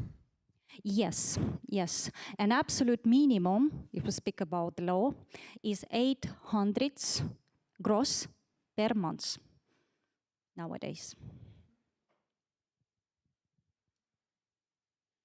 If my parents are my financial sponsors and wanted to present their income documents during TRP, should I still get written paper, as you mentioned before?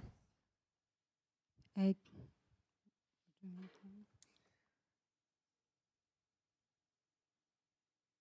during TRP. What do you mean during TRP? During applying for the TRP, yes, you confirm that you have legal income, and if someone is sponsoring your legal income, your sponsor, yes, you need to present the documents upon request, evidencing that, yeah. And all the time duration of the residence permit, you need to have legal income covering all your expenses in Estonia. It can be yours, it can be your siblings. If you start working, it can be your salary, it can be combined, but you need to then handle here. Do we have any other questions?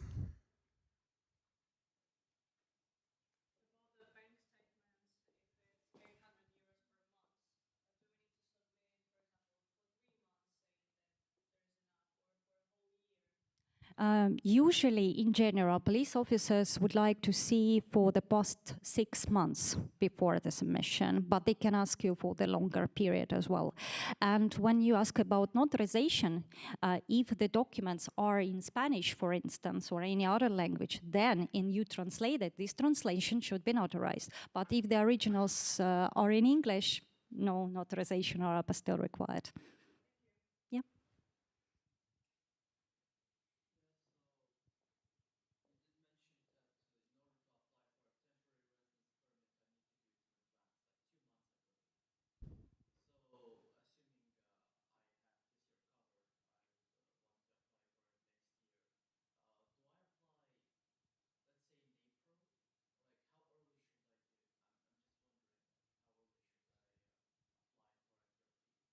Is it your first time TRP or you extend for it? Your first time ever. So you're now staying with the visa, or you are now staying with the visa? Visa free?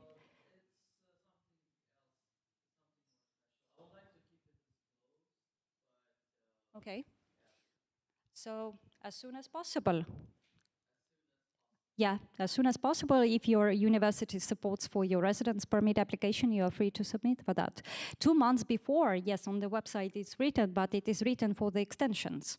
For instance, I have my residence permit for any basis. Usually it's not about study permits, because study permits are, if the residence permit can be issued up to 5 years, yeah, this is the maximum one. Then study permits are issued for the nominal study period, which in general is shorter, yes? So then it's issued, and when you graduate, no extension, because goal has been fulfilled. But you may apply on any other legal ground if you wish to. But if I have residence permit, I don't know, for employment, for instance, yeah, I want to extend, then 2 months before. But if it is my first time residence permit, then I discuss with my inviter, yeah, staying in Estonia on a legal ground, remembering that I'm responsible for that I'm staying every day in Estonia on a legal ground. Then I can submit the application with the reservation as soon as I'm ready and my inviter is ready. As soon as you have your invitation, gathered all the documents, and have reserved time slot at the Police and Border Guard Board. My pleasure. Can you speak louder? Sorry, I don't hear you.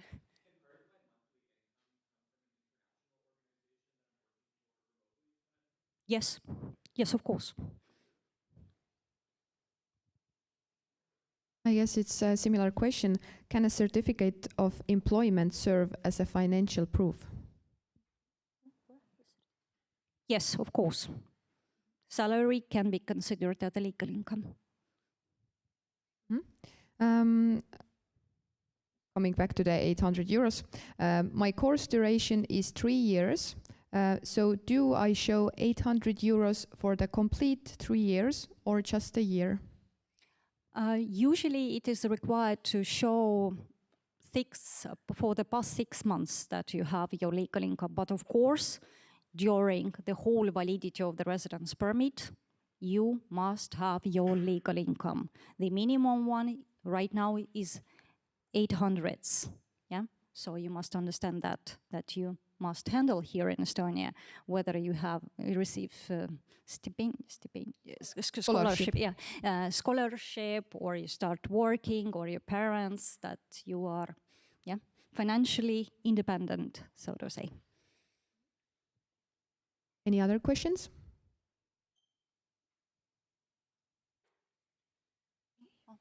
Then I guess we can wrap up. Thank you very much. My pleasure. Thank you, guys. So good luck with your studies in Estonia. Welcome to Estonia. Tere tulemast.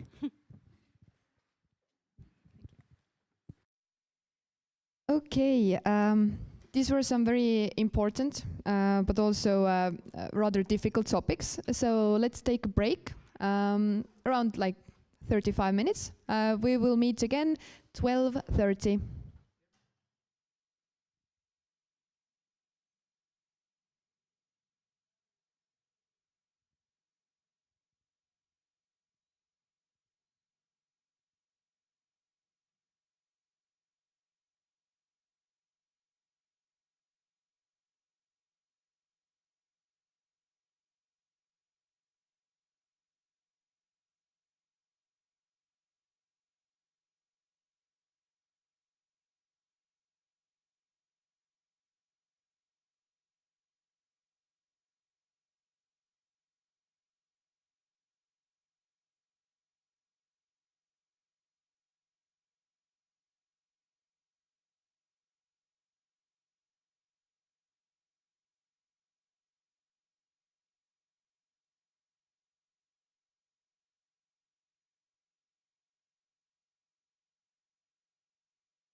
All right. Can I have your attention? Okay. Well then, let's start with the second half. Won't be long. You can prepare your phones so you can ask questions. And our first topic in the second half is exchange studies. Kerli Roosimaa, please.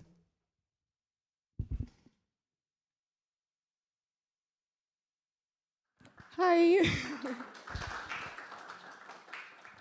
All right, welcome everybody.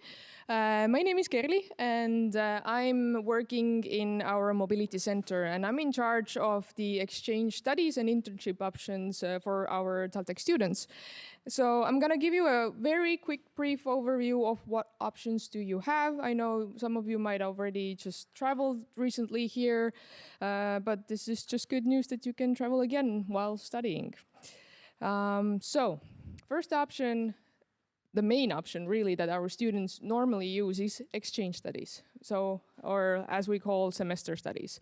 There are 3 different ways you can go. One of them is Erasmus program.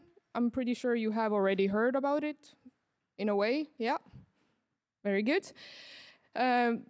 90% of our students who go for semester studies are using the Erasmus Plus program. It's very convenient because we have a wide range of partner universities, and also whenever you choose the Erasmus Plus program, you will automatically get a scholarship as well. Now, the second option is Nortec.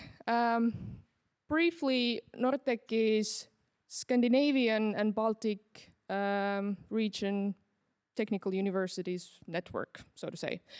This is a good way for School of Engineering, IT, and science students to maybe a little bit wider their partner university selection.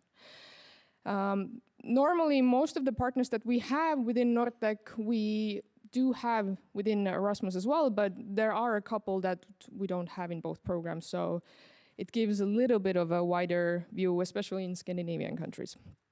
And then there's bilateral agreements. This means that you can go study outside of European region, but the only difference between that is that you won't get an automatic scholarship. You would have to find additional funding in another way, while with Erasmus and Nortec, you will get the scholarship for sure. We can fund 2 to 12 months of your stay abroad, and while studying abroad, you have to do 15 ECTS per semester, which is half that you normally do here. But of course, we recommend doing more because that would be easier for you in the end as well. Currently, we have an additional application round for the upcoming spring semester open. So if you are interested, if you already want to go somewhere for spring, then this is your chance to apply. We are expecting applications until September 17th. So I'll later on show you where you can apply as well. Now, within Erasmus Plus program, we have a new form of mobility available, which is the short-term and blended mobility. So if you are not really interested in order to go for a full semester or for a full academic year, we can now fund shorter periods as well, which are in between 5 to 30 days abroad. But the catch is that it has to have a virtual component as well, either in the beginning or in the end of your physical stay. This means that, well, in a simple way, our partner universities, some of them have come together and they have created these blended intensive programs, which have the both virtual and physical part. And that's something that normally gives you 3 ECTS that you can bring back to your curriculum, and you can get the scholarship for the period that you will be staying abroad. And the application round for that option is available for all year round. So whenever you find any options available, let me know. We can check if these are connected or if it fulfills the requirements of the Erasmus Plus program, and then you can apply for the scholarship. Now, the third option, would be internship abroad. Most of you have internship as a part of your curriculum, and you don't have to do it in Estonia. You can, of course, but you can do it in somewhere abroad. We can fund 2 to 6 months, mostly within European region, but in some cases we can fund internships which are outside of EU as well. You do have to get at least 1 ECTS for your internship, but mostly if you fulfill your internship course, which is in your program, then it's normally 6, in some cases even more. And again, you will get scholarship for the internship, of course. And this is also open all year round, so you don't have to wait for a specific deadline. You can just apply whenever you will have your internship position somewhere, but it's important to apply at least 1 month before your internship actually starts, so we can do all the processes on time. Have you already heard about Eurotech? Yes? Okay. Did somebody talk about it to you already, or you heard it at the kickoff? Yes. Okay, good. Then you met Tom. Very nice. Eurotech is also a very good option to take online courses. So if you don't want to go abroad at all, that is completely fine. You can still get the international experience while studying fully online. And we have very good partner universities that are within this network. And currently, actually, we have also, so to say, additional round for current semester courses, which you can check out and register. The application round is open until September 13. This is through OI system. This is the only thing that is separate from all the other options that we have available. If you are interested in Eurotech, then I just suggest you to wait a little bit before you check the course catalog, because we are facing some technical difficulties and you do not see the full course list that is available for you right now. So if you check next week, then hopefully everything works and you can see the full list. But right now you can see only a couple of courses that you can take.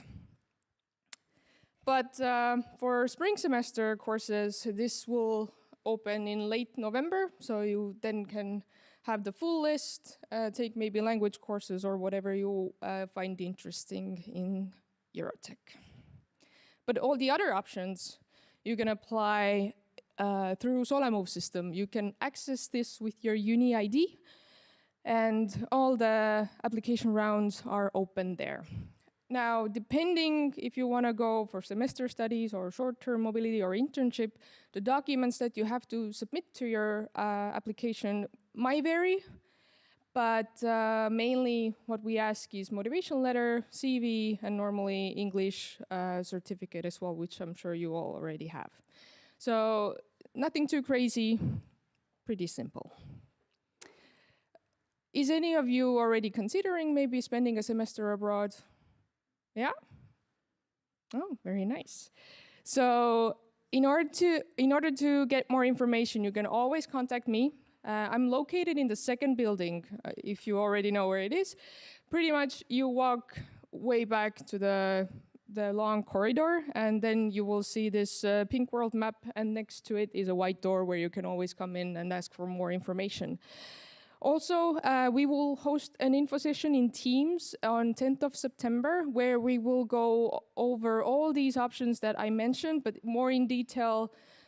So if you are interested in any of these, you can sign up for the info session, and we can go over everything there in more detail. And of course, we have our presence on our website as well, which is filled with different information, so you can always browse that and see what we have to offer for you. Very brief. I was way quicker than I expected. Do you have any questions? Yep. For all Taltech students, yeah.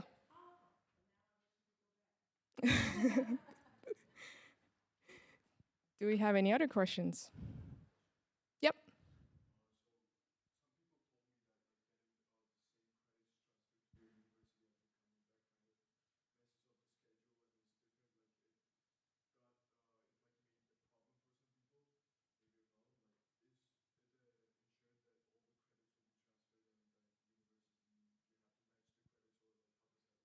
Yes, so good question. All the courses that you plan on taking abroad, you have to confirm with your program director before you go for your exchange. And then you can match the specific courses with your TALTEC courses or with the specific module where it can later on be transferred. There might be a problem at some point when the host university's course has less ECTS than your home university one, right? Then you have to be careful and discuss with your program director what is the best case scenario to avoid the situation where in the end, in one of a certain models, you're missing an ECTS, right? So a suggestion that I have is, like, if you are considering maybe going abroad, then it's always good to maybe do something extra before you go. So you have like some extra ECTS. Really select a host university where you would want to go if they have enough courses for you to take. If they don't, then it's not the best option for you, right? The more courses you can take, the easier it is. The minimum that you have to take is 15. So, but normally I'd say the average that the students bring back is 25 or something like that.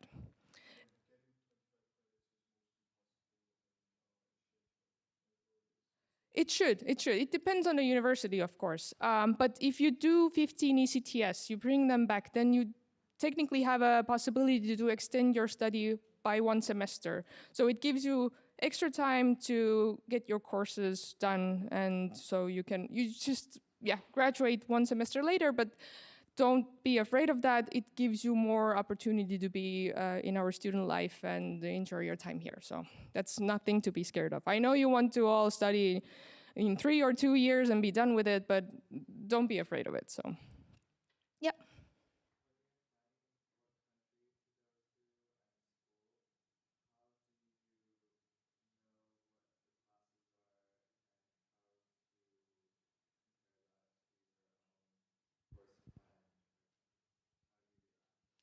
So so first of all, I'll start from the very beginning. If you're considering going abroad, then on our website we have all our partner universities based on the school that you're studying in. And if you go under there, then you can see the selection for your specific program.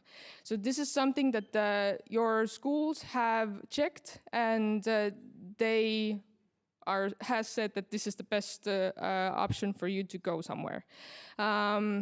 Then, once you have applied, we make an official nomination to the host university, and then this is somewhere, let's say, if you apply during our main application round, which is normally in February, to go for the upcoming fall, then somewhere in springtime, we will make the nomination, and the host university will give you the information that you need in order to select the specific courses and so forth.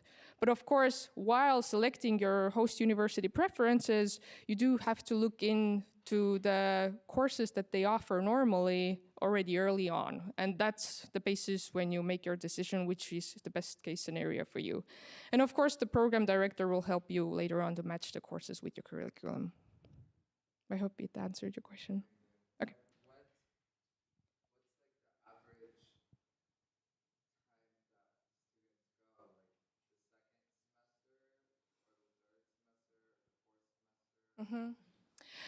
It depends. For bachelor students, I would say the best time is to go starting from your second year. Of course, if you want to go already for spring, then that's an option, obviously. But the second year is good, and also your third year, because by that time you have most likely fulfilled your mandatory courses already, and it's easier for you to select the courses abroad. If you're a master student, it can be a bit more tricky, but I know some program directors have said that the second semester is good, but also the third semester, so in the beginning of your second year, is nice. Any other questions? Okay, I will ask a question then. Let's say I consider exchange studies, but I don't know anyone who has gone abroad. But I want to ask some questions, how to go about it, someone else's experience. Can I come and ask for someone's contact, or how do I go about it? Yes, of course. If you are interested in a specific university, let's say, and if we have any students there, then you can always ask for contacts. The thing is, I have to ask their permission in order to share their contacts with you, but we can do that. We also have student ambassadors, which we will announce soon on our website, who are always available for you. If you want to ask them any additional questions, you will get their email address from our website. But the website is not updated yet. So, but it will be in hopefully the next week. So then you can see who our ambassadors are.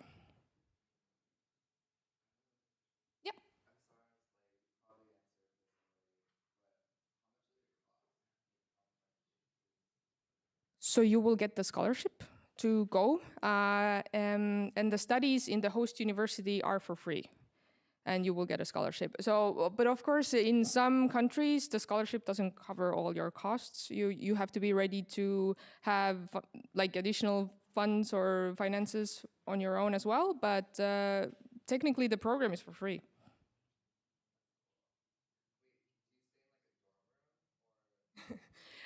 It depends on the university. So most of the universities do have dorms, some don't. So then you have to find something else, but the host university will give you the information that you need in order to find accommodation. Thank you so much. Thank you.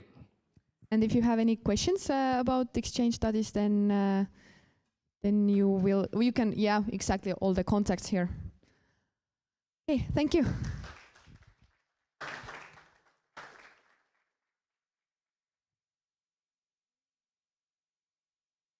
And now it's the last presentation.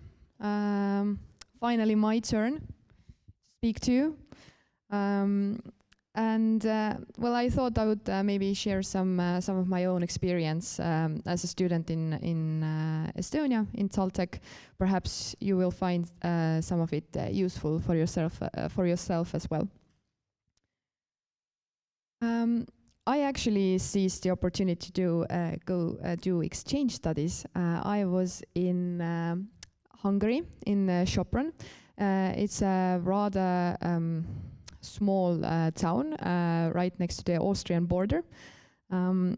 So I would say I'm a pretty similar situation with you because the language was new, the environment was new, the school was new. And I mean, the Hungarians are really nice, but in this town, they weren't speaking English that well, so we mainly communicated with our hands and everything else. But nonetheless, I had the time of my life. I was traveling with my friends. We were making a lot of memories. So yeah, I hope your time in Estonia will be as cool, and I hope you make the most of it. Oh yeah. But the idea of me talking again about Estonia, because I was talking yesterday, I hope you were there. Yeah, so I wanted to give you some like extra insight into Estonia. And maybe we will start with where are we exactly? I mean, definitely managed to find Estonia and TalTech because you are here with me, but just shortly. So Estonia is located in the northern hemisphere, and we are in Europe, right next to Russia and Latvia and Finland. So it is a never-ending topic for Estonians. Are we part of Nordics or Baltics? And we probably want to be part of the Nordics, but yeah, we are Baltics, I would say. Yeah, there are 1.3 million people living in Estonia. We speak Estonian. We are in that way a bit better than Hungarians, I would say. If you go and ask someone something on the street or in the university, we can answer you in English, or we understand. At least we understand what you're asking. So don't hesitate to ask. We will help. Wait, too soon. We are a member of European Union and NATO, and we also belong to the Eurozone, so we are using euros. About half of Estonia is covered in forest. which was really interesting. When I was in Hungary, and you look to the horizon, you could see mountains or something, or fields. In Estonia, the forest is in the way. So that's I've heard it's a rather interesting experience. What else? Yeah, we touched it yesterday. Estonia is one of the least religious countries. But do you remember what do we believe in? Destiny, right? Whatever needs to come will come at some point. So shortly about history as well. Yes, we were Vikings and we were pagans, and then we were under many different rules. Denmark and Sweden and Russian Empire, and then at some point we gained our independence. So this is our national day. We celebrated big, the 24th of February. Then we managed to be free for 10 years, a bit more. Then we were occupied by Soviet Union, lived under that for quite many decades, and then we regained our independence in 1991, so this is the second most important holiday in Estonia, and we did it by singing. So if the singing revolution is something you've heard of, this is in regard to that.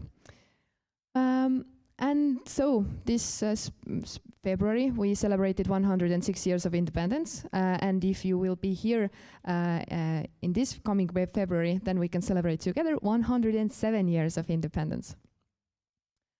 Okay, let's try. You can show me your hands, make some faces, I don't know, talk to me. If you know any of those words or names that are coming up. Okay, perfect. Bolt, very nice. Skype, very nice. Coming, Ott Tänak, WRC rally driver. Oh, I see some hands, very nice. Oh, Wise. Kelly Sildaru, she's a skier, freestyle skier. Okay, world champion. Okay. Oh, one hand, very nice.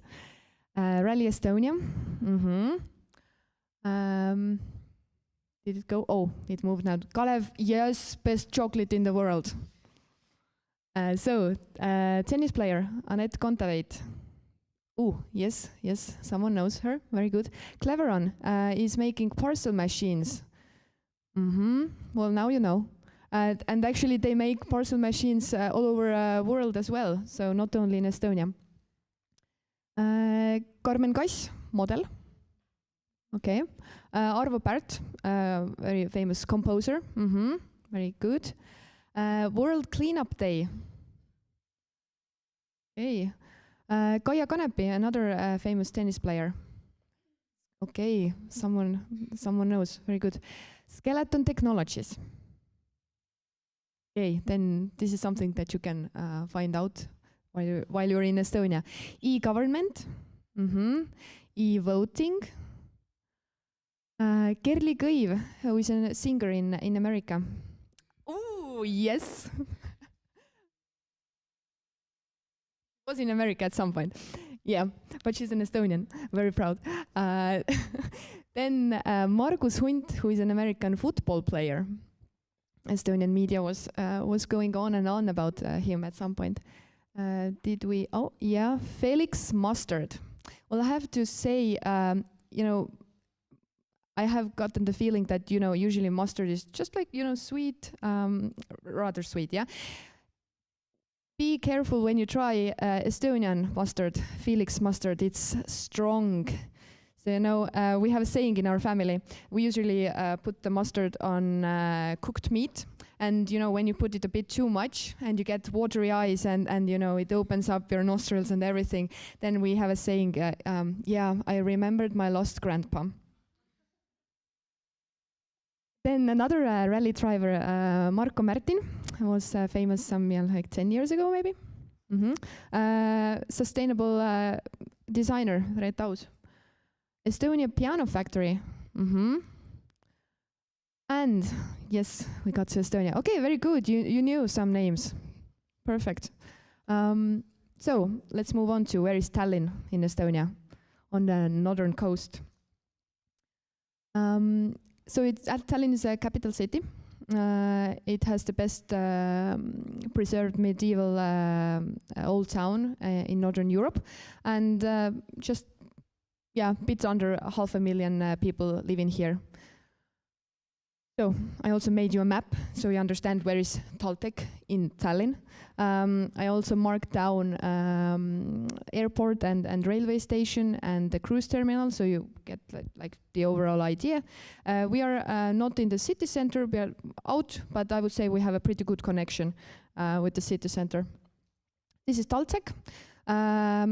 Out of the bigger universities in Estonia, I would say we have a really good campus. Everything is together. You don't need to run around in the city to find the study buildings. And we also have the dormitories right next to the study buildings. So, you know, if you live in a dormitory, it's like maximum 3 minutes to school. You can sleep in. Don't sleep in. Okay, moving on to living situation, if we're talking about dormitories. So, should you live in a dormitory or in a rental apartment, alone or sharing? Okay, let's try. How many of you live in a dormitory? Okay, anyone living in an apartment, renting? Okay, we do have, okay, very good.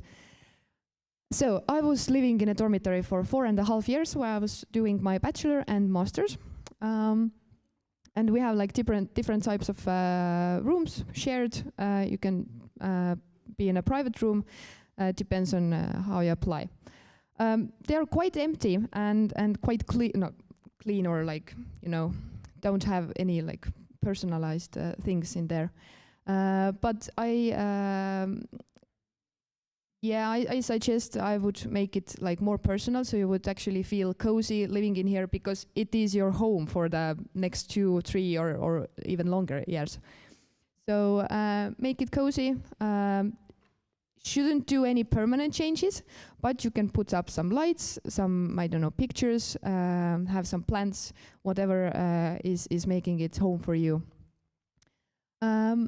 Yeah, if something breaks or doesn't work, I know the dormitory has, you have your account, and then there's also like a help desk kind of thing where you can write down that, oh, yeah, my light is not working anymore.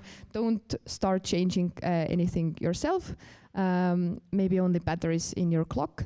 But yeah, you can ask for the technician to come and fix everything for you. So it's rather comfortable, I would say.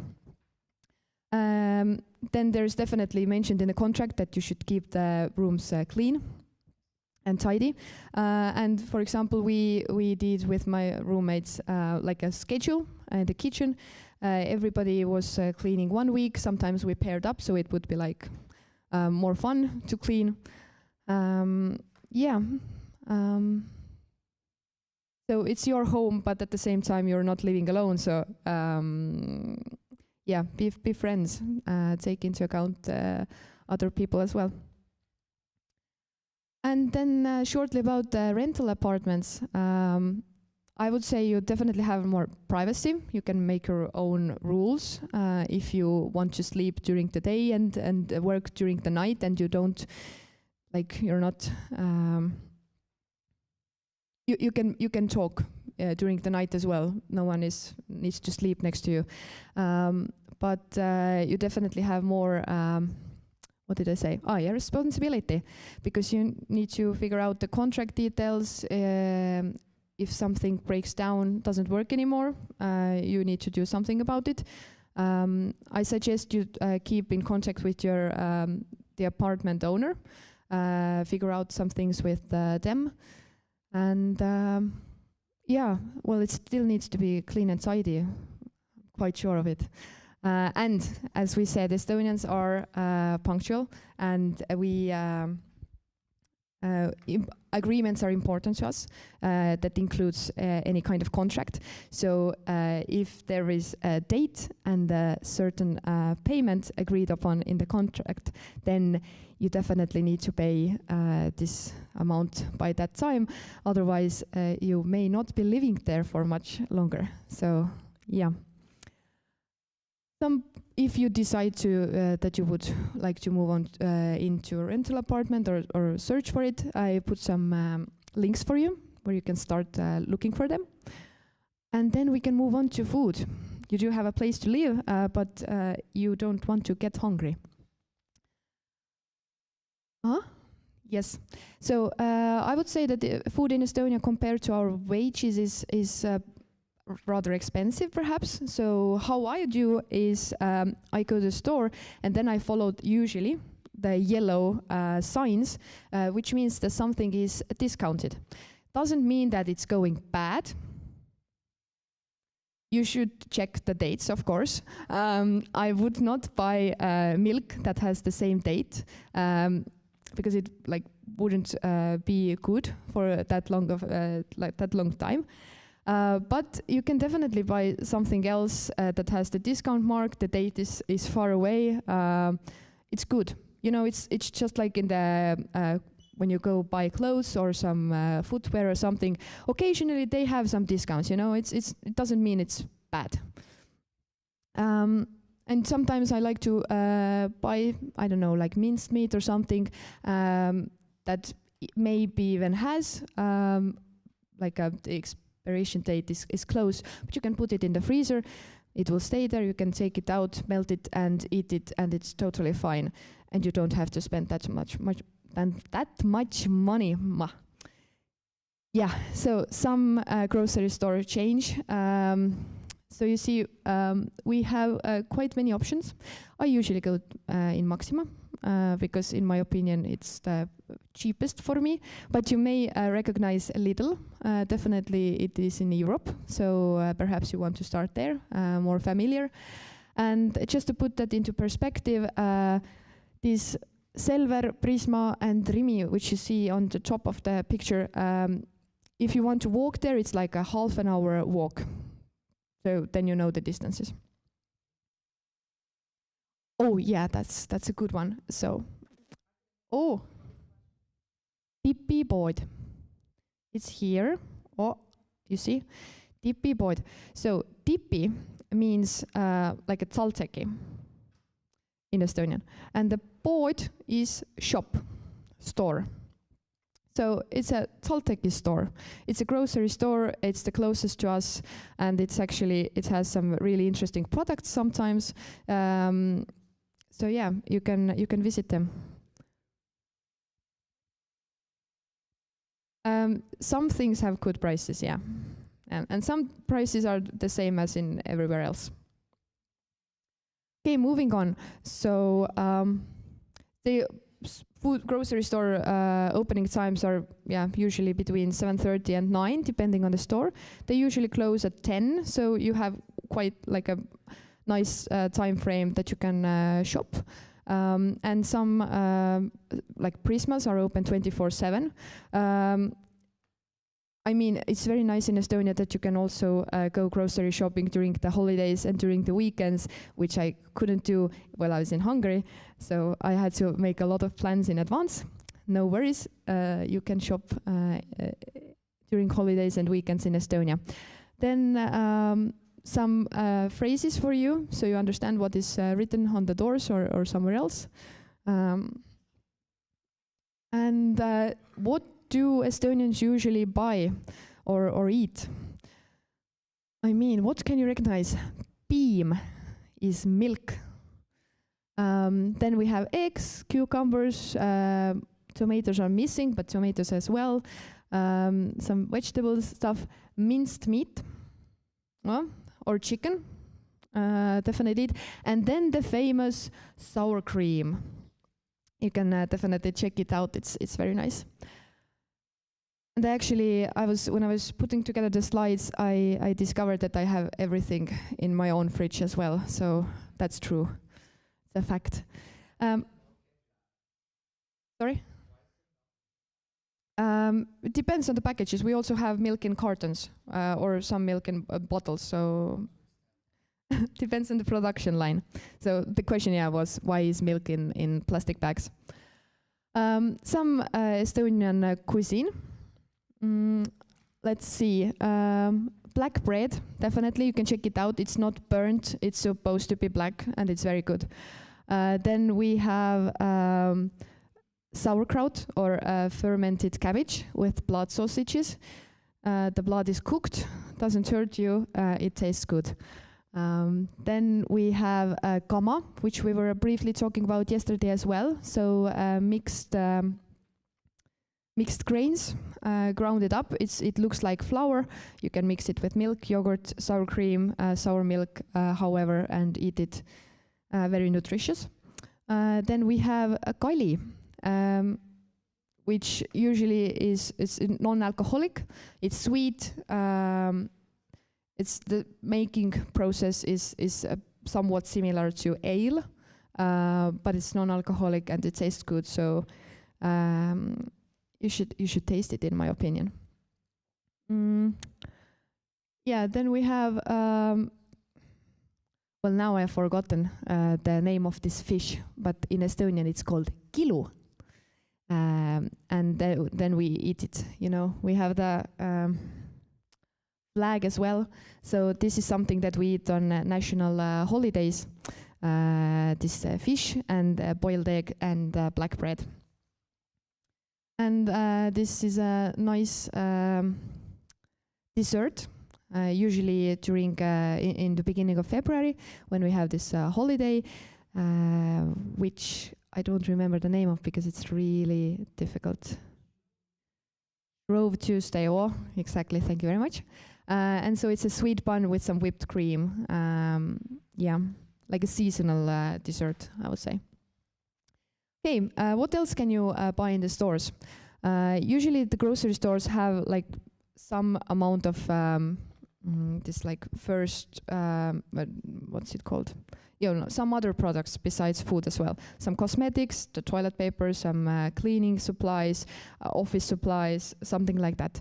But when you go to the shopping malls, you can also visit like separate stores for electronics, for clothes, for footwear, office supplies, whatever. And so these are some of the like shopping malls that are closest to us that you can visit.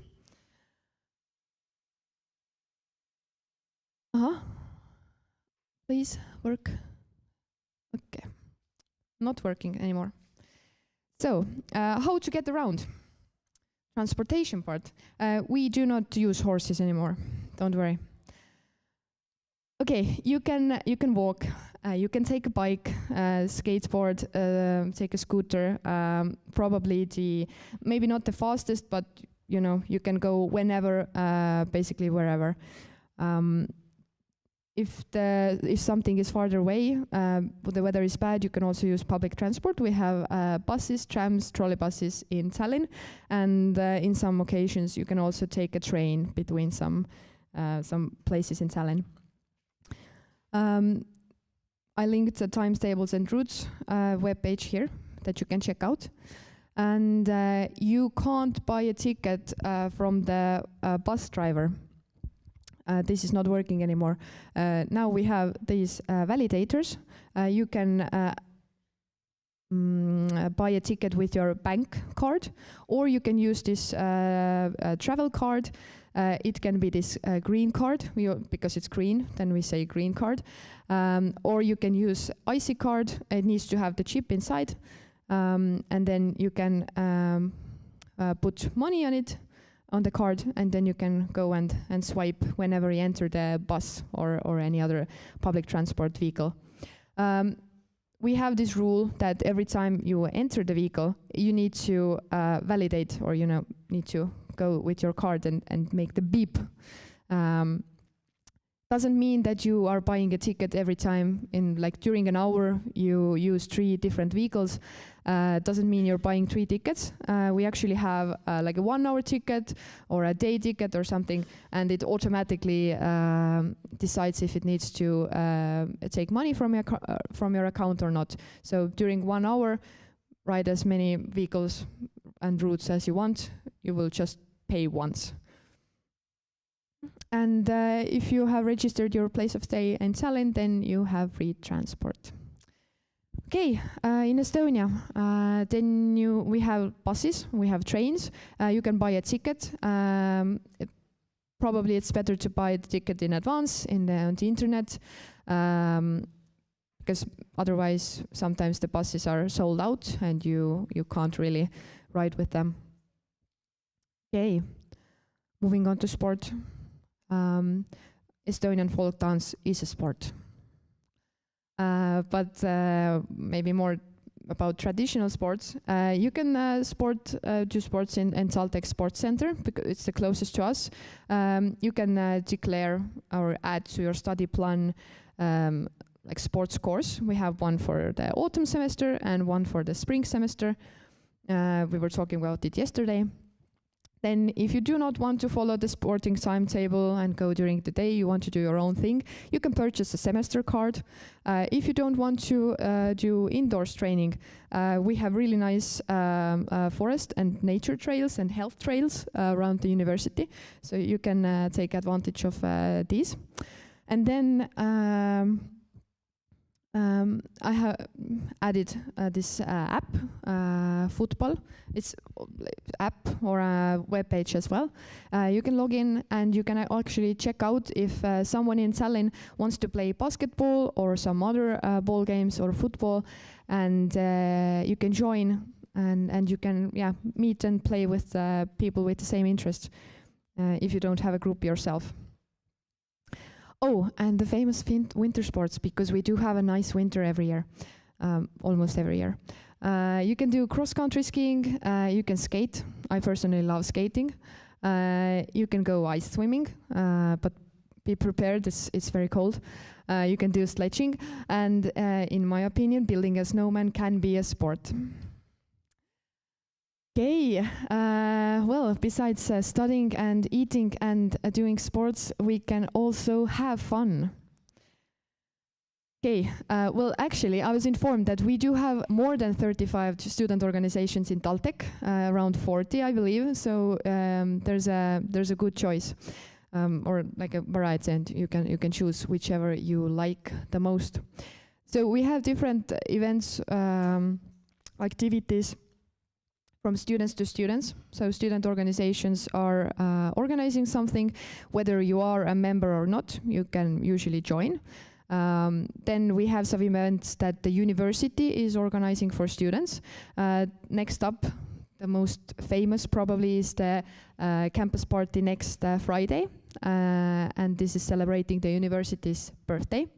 And I would just like to say that when you are having fun and partying, like it's perfectly understandable. It's perfectly fine. I like to have a party as well every now and then, but just mind the time and the place, because I bet you can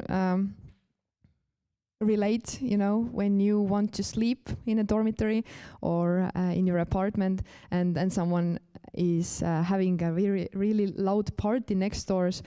Probably won't be that fun, right? So yeah, if you want to have a party during the quiet time, perhaps you can go to the city or outside, or just remember that you have other people living with you as well, or next to you. And while you are doing whatever, having fun, doing sports, let's keep ourselves safe, right? When you are going with a friend, come back with a friend.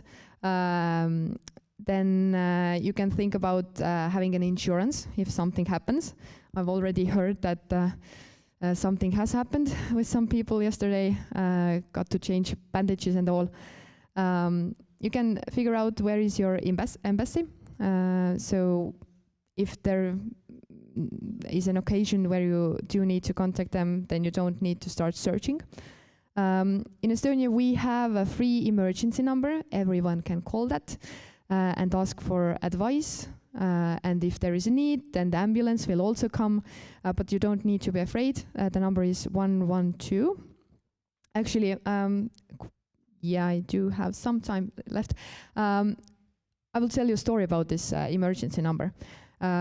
My brother, who is in high school, at some day he was yawning, and his jaw dislocated, and he was like, ah, and it didn't go back. I mean, the family doctor doesn't really help you in that situation, because you you need to pre-book a time. You can't just march there. The pharmacy doesn't help you at that point. So he called 112. Then they told him something, suggested to do that. Didn't work. Then the ambulance came. Then they tried to get it back in the place in his apartment. Didn't work. So they took him to the hospital, did some things there, got the jaw back, wrapped him up, and it was fine. So he was fine, they were fine. You can call and ask for help. If they need, they will come and help you. Don't be afraid, is my point. No drinking and driving in Estonia. No drugs are illegal. If you want to smoke or if you want to drink, then you need to be 18 or older. So please mind the signs. Oh, and we do have a dark time. It's getting darker every day. The days are getting shorter. So it's a real thing that at some point during winter we go to work when it's dark, and we go back home when it's dark, and we saw the like a light sky just like an hour or two during the day. So it's a real thing. You need to wear reflectors, otherwise no one can see you. And you don't want to be driven over while you're in Estonia, right? Wouldn't be fun at all. So yeah, find a reflector. Okay, all the days are not fun. What happens if you get sick? If you're just slightly sick, like a cold, if you have a high fever for like a day or two, then it's also considered minor health concerns. Headache, diarrhea, something, you can go to the pharmacy. You tell them whatever is wrong with you, and they advise you. Maybe you can buy some pills, some medicine, and it will be okay. If you got sicker, what to do then? Well, then probably the family doctor is the one who helps you. How to find a family doctor? You basically fill out an application. I've linked the information here as well.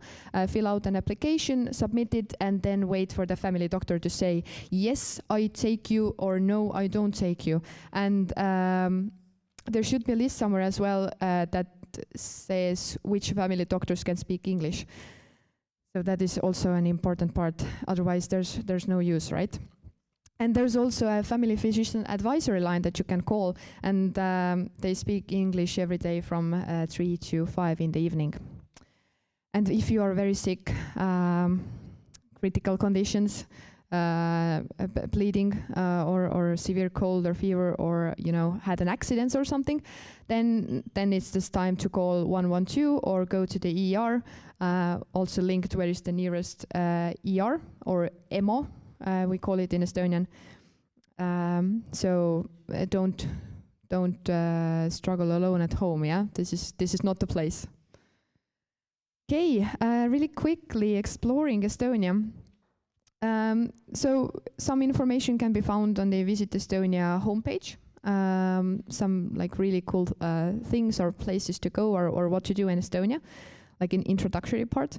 You can definitely take trips with student organizations. I know that DSN Taltech is organizing some events. They told you about it yesterday as well.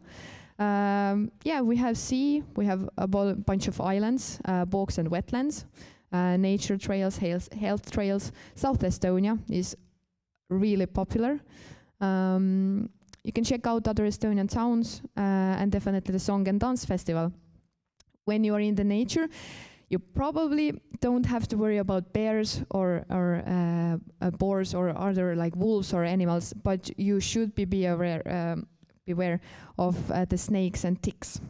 So long clothes are in order. And in Tallinn we have like different museums, zoo, TV tower, beaches, because we are next to the sea. So have fun.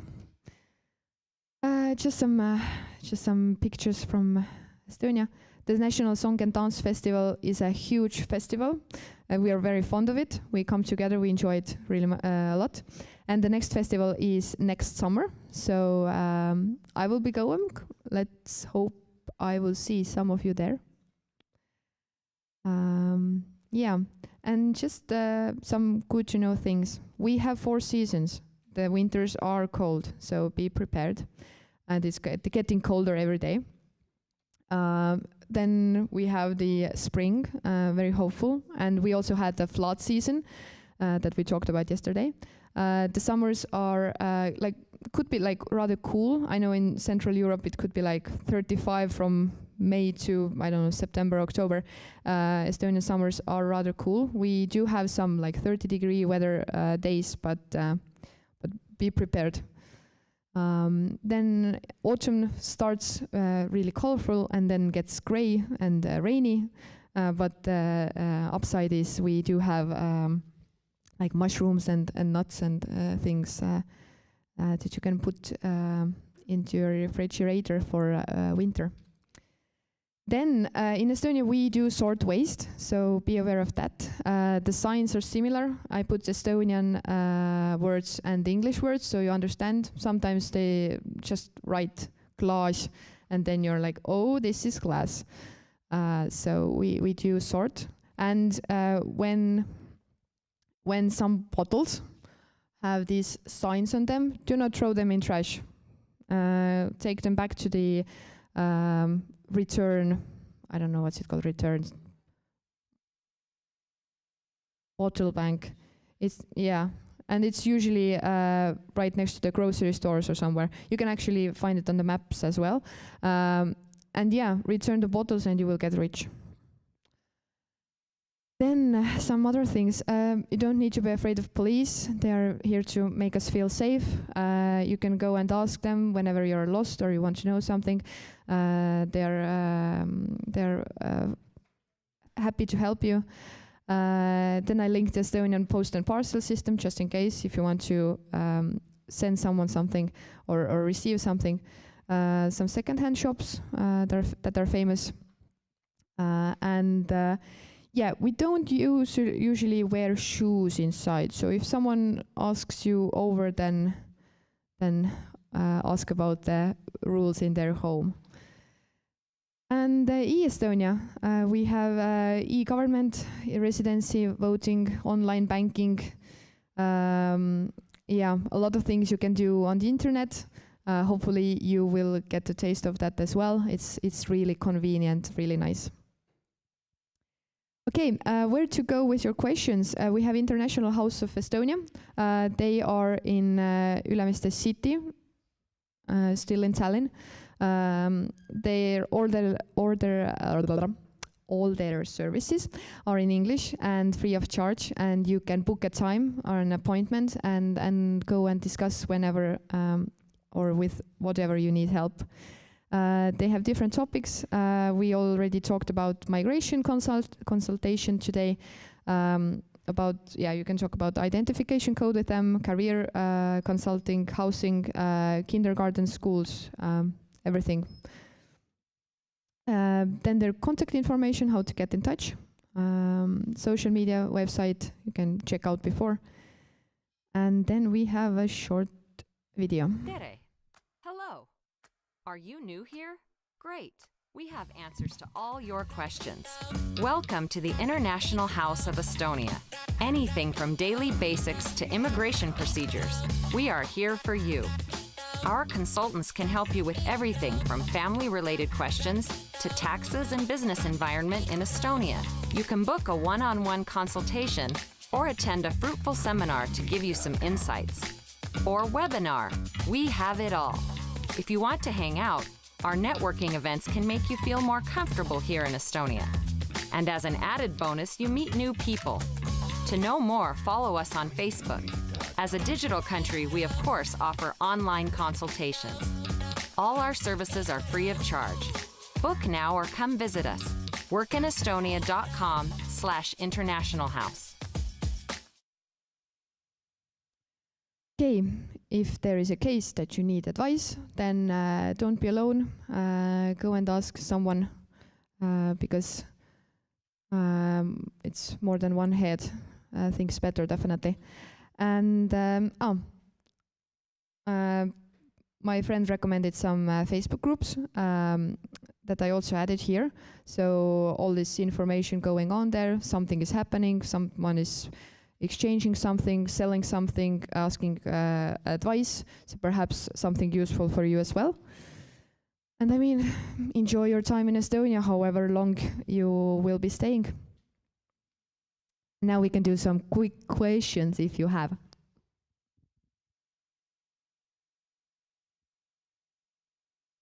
No, you don't need to ask, but you can.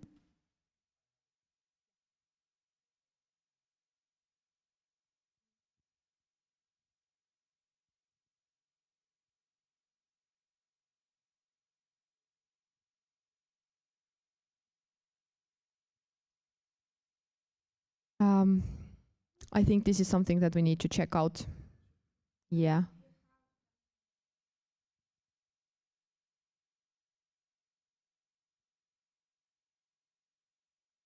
Yeah, if you are a resident, if you have registered your place of stay in Estonia, then it's free.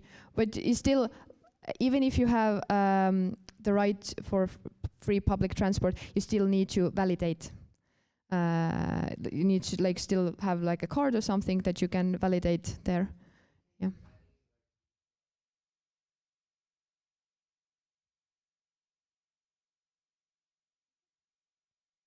Okay, so should be working international cards as well, right? Yeah. Okay, I can check in Slido as well. Oh, yeah, now I remembered. We have this really popular question that I wrote down as well that have popped up many times during the day. Why does TalTech not have its own university ID card? Why do you need to use ISIC?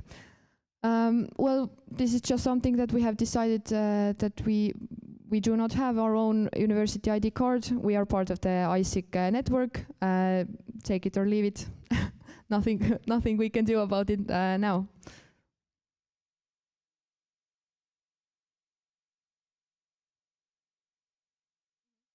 Yeah, you can have a digital ISIC. I personally have a physical ISIC card because in university, for example, when I'm working, when I was working as a student as well, or I'm in some student organization, then I can have some like door access, like rights. You know, I can go and access some doors and so enter them. You order the physical one. The ISIC has just like their own homepage, and then you can order like a virtual ISIC or like a plastic card one. You can make the choice there.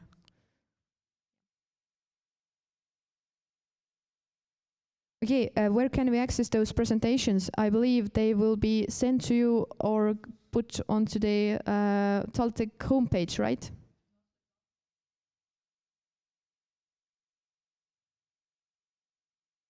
Yeah, but you can access through, go to TalTech webpage and then orientation days and yeah.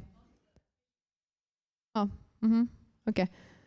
So you will get the slides definitely in your email. Yes, you are right. It is picnic time.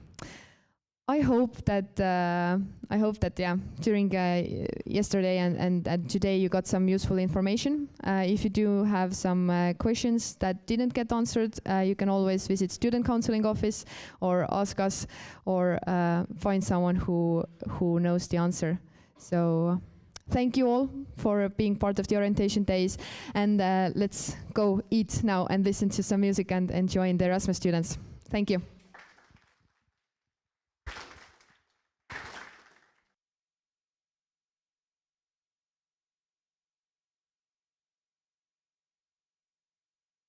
I will just shortly, it will be in the lobby in the main building where we were yesterday basically. I will also walk with you there. So if you don't know the way, I will come with you as well.